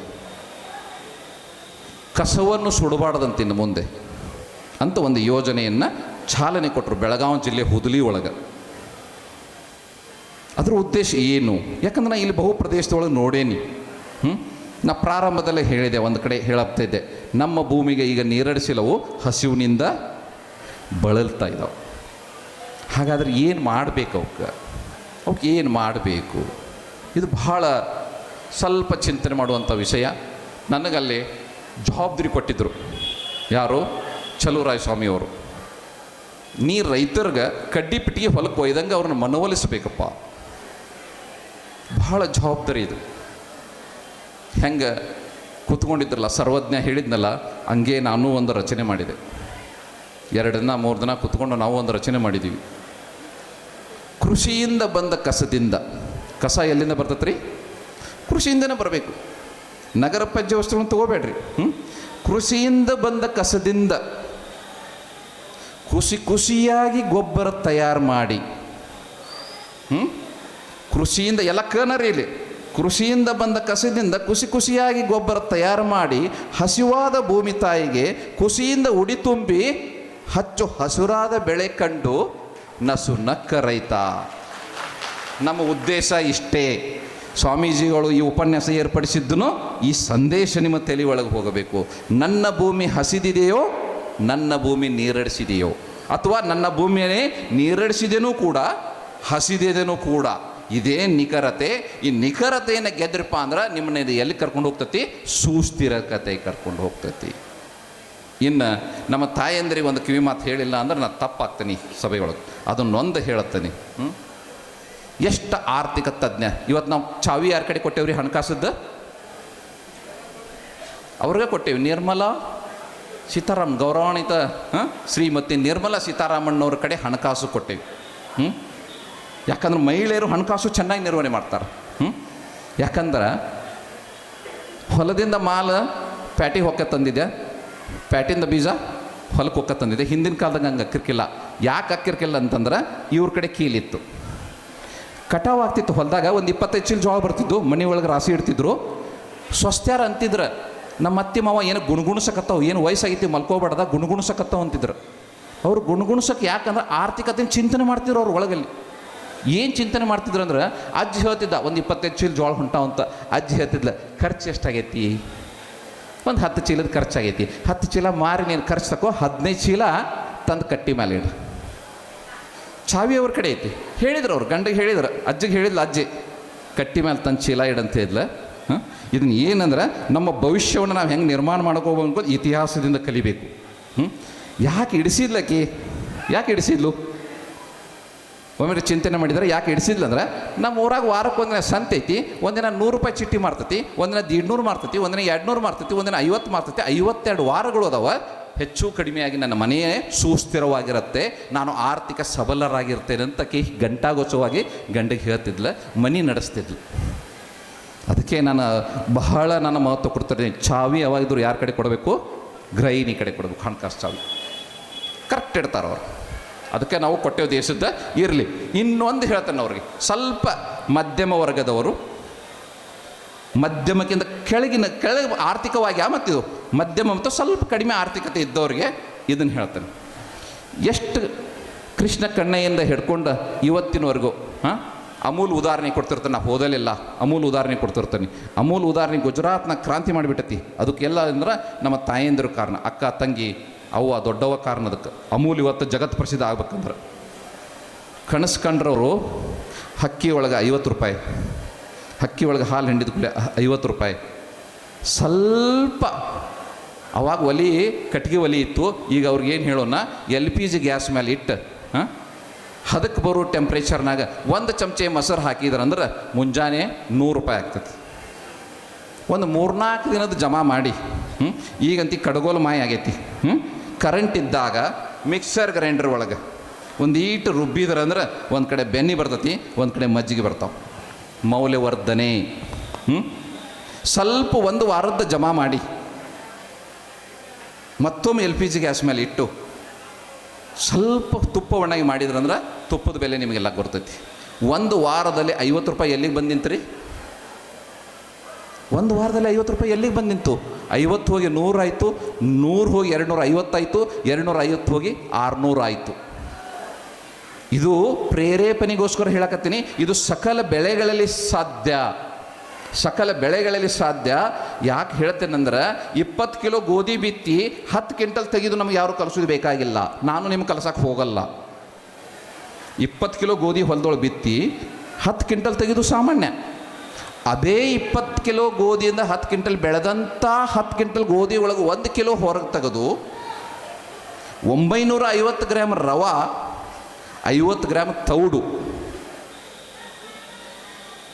ಆ ವ್ಯಕ್ತಿ ಹೇಗಿದ್ದಾನೆ, ನಾವು 10 ಕ್ವಿಂಟಲ್ ಬೆಳೆಯೋರು ಹೇಗಿದ್ದೇವೆ? ನೀವು ಚಿಂತನೆ ಮಾಡಿರಿ. ಇದಕ್ಕೆ ಕರ್ನಾಟಕ ಗಣ ಸರ್ಕಾರ, ಕೇಂದ್ರ ಸರ್ಕಾರ ಇವತ್ತಿನ ಪೇಪರ್ ಒಳಗೆ ನೋಡ್ರಿ, ನಿನ್ನೆ ದಿವಂಗತ ಚೌಧರಿ ಚರಣ್ ಸಿಂಗ್ ಅವರ ರಾಷ್ಟ್ರೀಯ ದಿನಾಚರಣೆ ಆಚರಿಸಿದ್ದೀವಿ. ಬಹುತೇಕ ಪೇಪರ್ಗಳಲ್ಲಿ ಬಂದಿದೆ ಮೌಲ್ಯವರ್ಧನೆ, ಮೌಲ್ಯವರ್ಧನೆ, ಮೌಲ್ಯವರ್ಧನೆ ಮುಂದಿನ ಭವಿಷ್ಯವನ್ನು ನಿರ್ಮಾಣ ಮಾಡ್ತೈತಿ.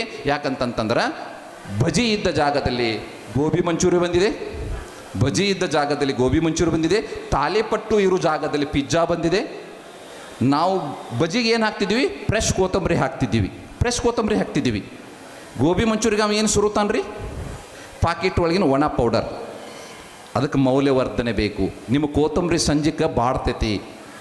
ಅದೇ ಇದು 9 ತಿಂಗಳು ವ್ಯಾಲಿಡಿಟಿ ಕೊಟ್ಟಿರ್ತಾನೆ ನಾವು. ಈ ಚಿಂತನೆ ಬೇಕು. ಇದು ಏಕ ವ್ಯಕ್ತಿಯಿಂದ ಆಗೋದಿಲ್ಲ. ಏಕ ವ್ಯಕ್ತಿಯಿಂದ ಆಗೋದಿಲ್ಲ ಅಂತ ತಿಳ್ಕೊಂಡನ 11 ಸಮಾನ ಮನಸ್ಕರಿಗೆ ಅವಕಾಶ ಕೊಟ್ಟೈತಿ. Farmers producer organization, FPO. ಪ್ರಾರಂಭದಲ್ಲಿ ಎಲ್ಲದಕ್ಕೂ ಕಂಟಕಿರ್ತಾವೆ, ಎಲ್ಲದಕ್ಕೂ ಕಂಟಿರ್ತಾವೆ. ಇಲ್ಲಿ ಬಿಡ್ರಿ ಆಗೋದಿಲ್ಲ, ಆಗೋದಿಲ್ಲ. ಹಿಂಗೆ ಅಂತಿದ್ದೀವಿ. ಯಾವಾಗ ಸಂಯುಕ್ತ ಟ್ರ್ಯಾಕ್ಟರ್ ಕೂರಿ ಬಂದಾಗ, ನಡ್ಕಟ್ಟಿನವ್ರು ಕೂರಿ ತಯಾರು ಮಾಡಿದಾಗ ಹಿಂಗೆ ಅಂತಿದ್ದೀವಿ. ಇವತ್ತು ಹೋಗಿ ಕೂರಿ ತೊಗೊಂಬರ್ತೀವಿ. ಇಲ್ಲಿ ಬಿಡ್ರಿ ಗಳೆದಂಗೆ ಆಗೋದಿಲ್ಲ ಬಿಡ್ರಿ ಟ್ರ್ಯಾಕ್ಟರ್ ಕೂರಿಗೆ ಅಂತಿದ್ದೀವಿ. ಇವತ್ತು ಒಪ್ಕೊಂಡೇವಿ. ಭವಿಷ್ಯದಲ್ಲಿ ನಿಮ್ಮ ಮಾರುಕಟ್ಟೆ ಎಲ್ಲಿದೆ ಅಂದ್ರೆ ನಿಮ್ಮ ಕೈ ಒಳಗಿದೆ. ನಿಮ್ಮ ಕೈ ಒಳಗೆ ಅಂದ್ರೆ ನಿಮ್ಮ ಮೊಬೈಲ್ ಒಳಗಿದೆ. ಇದ್ರೊಳಗೆ ಒಬ್ಬರಾದರೂ ಒಬ್ರು ಕೈ ಎತ್ತಿರಿ, ಏನಪ್ಪ ಅಂತಂದ್ರೆ ಆನ್ಲೈನ್ ಶಾಪಿಂಗ್ ಮಾಡಿಲ್ಲ ಅಂತ, ಆನ್ಲೈನ್ ಶಾಪಿಂಗ್ ಮಾಡಿಲ್ಲ ಅಂತ. ಆನ್ಲೈನ್ ಶಾಪಿಂಗ್ ಪ್ರತಿಯೊಬ್ಬರು ಮಾಡೀವಿ. ಇನ್ನು ಭವಿಷ್ಯದ ಮಾರುಕಟ್ಟೆ ನಿಮ್ಮ ಕೈಯಲ್ಲಿದೆ. ಅದನ್ನು ಹೆಂಗೆ ನಿರ್ಮಾಣ ಮಾಡ್ಕೊಳ್ಳೋದು? ಪ್ರಾರಂಭದಲ್ಲಿ ಕಷ್ಟ ಇರ್ತೀವಿ, ಎಡುತ್ತೇವೆ, ನಡೆಯಕ್ಕೆ ಹಂಗೆ ಬರಲಿಲ್ಲ. ನಮ್ಮವ್ರು ನಾವು ನಡೆಯಕ್ಕೆ ಕಳಿಸಿಲ್ಲ, ಅಂಬೆಗಾಲ ಹಚ್ಚಿದ್ದೀವಿ, ಬಿದ್ದೀವಿ, ಎದ್ದೀವಿ. ಭವಿಷ್ಯದ ಮಾರುಕಟ್ಟೆ ನಮ್ಮ ಕೈಯಲ್ಲಿದೆ. ನಿಖರ ಕೃಷಿ, ಸುಸ್ಥಿರ ಕೃಷಿ, ಭವಿಷ್ಯದ ಮಾರುಕಟ್ಟೆ ಸಮಸ್ಯೆಯನ್ನು ನಾವು ಗೆದ್ದೀವಪ್ಪ ಅಂತಂತಂದ್ರೆ ನಮ್ಮ ಅಷ್ಟು ಸಂತೃಪ್ತರೇ ಯಾರೂ ಇಲ್ಲ. ಯಾಕಂತಂದರೆ ನಾವು ಮಾಯಾ ಜಿಂಕೆ ಹಿಂದೆ ಬೆನ್ನು ಹತ್ತಿದ್ದೀವಿ. ನಮ್ಮ ಆಸೆ ಎರಡೇ: ಉತ್ತಮ ಇಳುವರಿ, ಉತ್ತಮ ದರ. ಉತ್ತಮ ಇಳುವರಿ, ಉತ್ತಮ ದರ. ಇವೆರಡೂ ನಮ್ಮ ಹಿಡಿದಾಗ ನಾವು ಸಂತೋಷನೇ ಇರ್ತೇವೆ. ಇವೆರಡೂ ಒಂದಕ್ಕೊಂದು ತಾಳೆ ಆಗೋದಿಲ್ಲ. ಎಕನಾಮಿಕ್ಸ್ ಥಿಯರಿ ಪ್ರಕಾರ law of diminishing marginal return ಅಂತೇವೆ. ಯಾಕಂದರೆ ಇವೆರಡೂ ನಮ್ಮ ನಿಯಂತ್ರಣದಲ್ಲಿಲ್ಲ. ಅವು ನಿಯಂತ್ರಣದಲ್ಲಿ ಬರಲಿಕ್ಕೆ ಕೆಲವೊಂದು ಚಿಂತನೆಗಳು ಬೇಕಾಗ್ತವೆ. ಅಲ್ಲಿ ಸ್ವಲ್ಪ ತ್ಯಾಗ ಮನೋಭಾವನೆ ಬೇಕಾಗ್ತತಿ. FPO ಒಳಗೆ ಒಮ್ಮೆ 11 ರೂಪಾಯಿ ಲಾಭ ಬರ್ತೈತಿ, 10 ಮಂದಿ ಇರ್ತೀರಿ, ಹೆಂಗೆ ಹಂಚ್ಕೋತೀರಿ? ಒಮ್ಮೆ 9 ರೂಪಾಯಿ ಬರ್ತೈತಿ ಲಾಭ, 10 ಮಂದಿ ಇರ್ತೀರಿ, ಹೆಂಗೆ ಹಂಚ್ಕೋತೀರಿ? 10 ಮಂದಿ ತಯಾರಿರ್ಬೇಕಾದ್ರೆ ನಾನು ನೆಕ್ಸ್ಟ್ ಟೈಮ್ ತೊಗೋತೇನಂತ. ಅಂಥವು ಸಾಕಷ್ಟು FPOಗಳು ಸಕ್ಸಸ್ ಆಗಿದ್ದಾವೆ. ಪಕ್ಕದ ರಾಜ್ಯ ಮಹಾರಾಷ್ಟ್ರದಲ್ಲಿ, ಗುಜರಾತ್ನಲ್ಲಿ, ಇವನ್ ತೆಲಂಗಾಣದಲ್ಲಿ ನಮಗಿಂತ ಒಂದು ಹೆಜ್ಜೆ ಹಿಂದದಾರ. ಆಂಧ್ರದಲ್ಲಿ ಗೆದ್ದಾರ. ನಮ್ಮಲ್ಲಿ ಕೆಲವೊಂದು ಸಾಕಷ್ಟು ಪ್ರಮಾಣದಲ್ಲಿ ಇದು ಪಸರಿಸ್ತಾ ಇದೆ.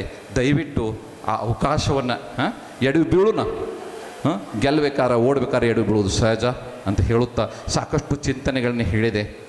ಸ್ವಲ್ಪ ಚಿಂತನೆಗಳನ್ನು ನೀವು ಮಣಿಗೊಯ್ಯಿರಿ. ವಿಶೇಷವಾಗಿ ಒಂದು ಮಾತನ್ನು ನಾನು ಸ್ವಾಮೀಜಿಯವರು ಹೇಳಿದೆ, ಮುಂದಿನ 20 ವರ್ಷಗಳ ನಂತರ ಉತ್ಪಾದಕ ಯಾರು? ನಾವು ಹೇಳ್ತೇವೆ ಅನ್ನದಾನ, ಎಲ್ಲ ದಾನಗಳಲ್ಲಿ ಶ್ರೇಷ್ಠ ದಾನ ಅನ್ನದಾನ ಅಂತೇವೆ. ನಾನು ಹೇಳಿದೆ, ಹೈಸ್ಕೂಲಿಗೆ ಹೋದ್ರೆ ವಿದ್ಯಾದಾನ ಅಂತೇವೆ, ದಾಸೋಹಿಗೆ ಬಂದ್ರೆ ಅನ್ನದಾನ ಅಂತೇವೆ. ನಮ್ಮ ಕೃಷಿಕರಿಗೆ ಸಮಾಧಾನ ಬೇಕು. ಹಾಗಾದರೆ 20 ವರ್ಷಗಳ ನಂತರ ನಮ್ಮ ಕೃಷಿಕರು ಯಾರು? ಅದನ್ನು ಚಿಂತನೆ ಮಾಡಿರಿ. ಆ 20 ವರ್ಷದ ನಂತರ ಕೃಷಿಕರನ್ನು ತಯಾರು ಮಾಡುವಂಥ ಜವಾಬ್ದಾರಿ ನಮ್ಮೆಲ್ಲರ ಮೇಲಿದೆ. ಯಾಕಂತಂತಂದ್ರೆ ಎಳೆಯಲಾರದ ಎತ್ತು, ದುಡಿಯಲಾರದ ಮಗ, ಮೊಳಕೆ ಒಡೆಯಲಾರದ ಬೀಜ, ಈ 3 ರೈತನ ಶುದ್ಧ ವೈರಿಗಳು ಎಂದ ಸರ್ವಜ್ಞ.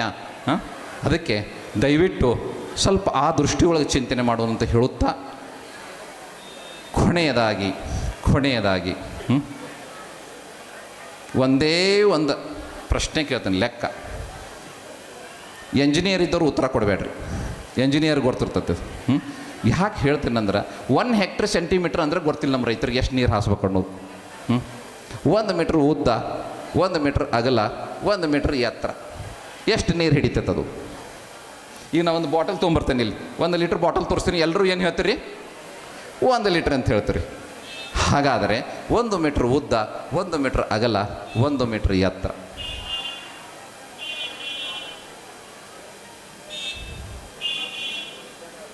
ಒಂದು 1000 ಲೀಟ್ರ್. 1 ಹೆಕ್ಟರ್ ಸೆಂಟಿಮೀಟ್ರ್ ಅಂದರೆ 1,00,000 ಲೀಟ್ರ್. ಇದನ್ನು ಯಾಕೆ ಹೇಳ್ತಾ ಇದ್ದೇನೆ ಅಂದರೆ, ಕರ್ನಾಟಕ ಗಣ ಸರ್ಕಾರದ ಮಹತ್ವಾಕಾಂಕ್ಷ ಯೋಜನೆ ಕೃಷಿ ಭಾಗ್ಯ ಯೋಜನೆ, ಕೃಷಿ ಹೊಂಡ ನಿರ್ಮಾಣ. ಆ ಹೊಂಡದಾಗ ಎಷ್ಟು ನೀರು ಬಂದೈತಿ, ನಾವು ಎಷ್ಟು ಸೆಂಟಿಮೀಟ್ರ್ ಹಾಸ್ಬೇಕು ಅನ್ನೋದು ನಮ್ಗೆ ಗೊತ್ತಾಗಬೇಕಲ್ಲ. ನಮ್ಮ ಜಮಖಂಡಿ ತೊದಲು ಭಾಗದೊಳಗೆ ಪರಂಪರೆ ಕೆಟ್ಟೈತಿ, ಭಾಳ ಕೆಟ್ಟ ಅನಿಸ್ತೈತಿ. ಮೈಗೂರು, ಮುತ್ತೂರು ಅಂತ 2 ಗ್ರಾಮ ಅದಾವ್ರಿ. ಕೃಷ್ಣಾ ನದಿ ಪಕ್ಕಕ್ಕನ್ನದಾವ. ನದಿ ಪಕ್ಕಕ್ಕನದಾಳ 24 ತಾಸು. ಆ ನೀರು ತೊಗೊಂಡು ಹಾಸುವ ಪರಿಸ್ಥಿತಿ ಒಳಗೆ ಅವ್ರು ಇಲ್ಲ. ಅವರು ನಿಖರ ಕೃಷಿಯನ್ನು ಪಾಲನೆ ಮಾಡಿಲ್ಲ, ಸುಸ್ಥಿರ ಕೃಷಿಯನ್ನು ಪಾಲನೆ ಮಾಡಿಲ್ಲ. ಅವ್ರಿಗೆ ನಾವೊಂದು ಕತೆ ಹೇಳ್ಬಿಟ್ಟಿದೆ, ಜಾನಕಾಗೆ ಕತೆ ಎಲ್ರಿಗೂ ಗೊತ್ತು. ಇದು ನಿಖರ ಕೃಷಿಗೆ ಭಾಳ ಸಂಬಂಧ ಐತಿ. ಯಾಕಂದ್ರೆ ನಾನು ಮರ್ತಿದ್ದೆ, ಅದನ್ನು ಹೇಳಿ ಮುಗಿಸಿ ಧನ್ಯವಾದ ಹೇಳಿಬಿಡ್ತೇನೆ. ಯಾಕಂದ್ರೆ ಜಾನಕಾಗೆ ಏನು ಮಾಡ್ತು, ಬಿರು ಬಿಸಿಲಿನಲ್ಲಿ ಹಾರಾಡ್ತಿತ್ತು. ಅದಕ್ಕೆ ನೀರಡಿಕೆ ಆಗಿತ್ತು. ಒಂದು ಕಡೆಯಲ್ಲಿ ಹೂಜಿಯನ್ನು ನೋಡ್ತು, ನೀರು ಕಾಣ್ತು. ಜಾನಕಾಗಿ ಏನು ಮಾಡ್ತು, ಹೋಗಿ ಕುಡಿಲಿಕ್ಕೆ ಹೋತು, ನೀರು ನಿಲುಕಲಿಲ್ಲ. ಸುತ್ತಲಿನ ಕಲ್ಲುಗಳನ್ನು ತಂದು ಅದ್ರೊಳಗೆ ಹಾಕ್ತು, ನೀರು ಮೇಲೆ ಬಂತು, ಕುಡಿದು ಸಂತೋಷದಿಂದ ಹಾರಿ ಹೋಯಿತು. ಯಾರು ನೀರಾವರಿ ಮಾಡಕತ್ತೀರಲ್ಲ ಅವ್ರಿಗಿದು. ನಾವೇನು ಮಾಡಕತ್ತೀವಿ, ಸಾಕಷ್ಟು ಬೋರರ ಹೊಡಿಸೇವಿ, ಇಲ್ಲ ಹೊಳಿಂದರ ನೀರು ತಂದೇವಿ, ಕೆನಾಲರ ಐತಿ, ಆ ನೀರನ್ನು ಕಪ್ಪು ಮಣ್ಣಿನಲ್ಲಿ ಹಾಕಾಕತ್ತೇವಿ. ಹಾಕಿ ಕೆಳಗಿನ ಲವಣಾಂಶಗಳನ್ನು ಮೇಲ್ ತರಾಕತ್ತೇವಿ.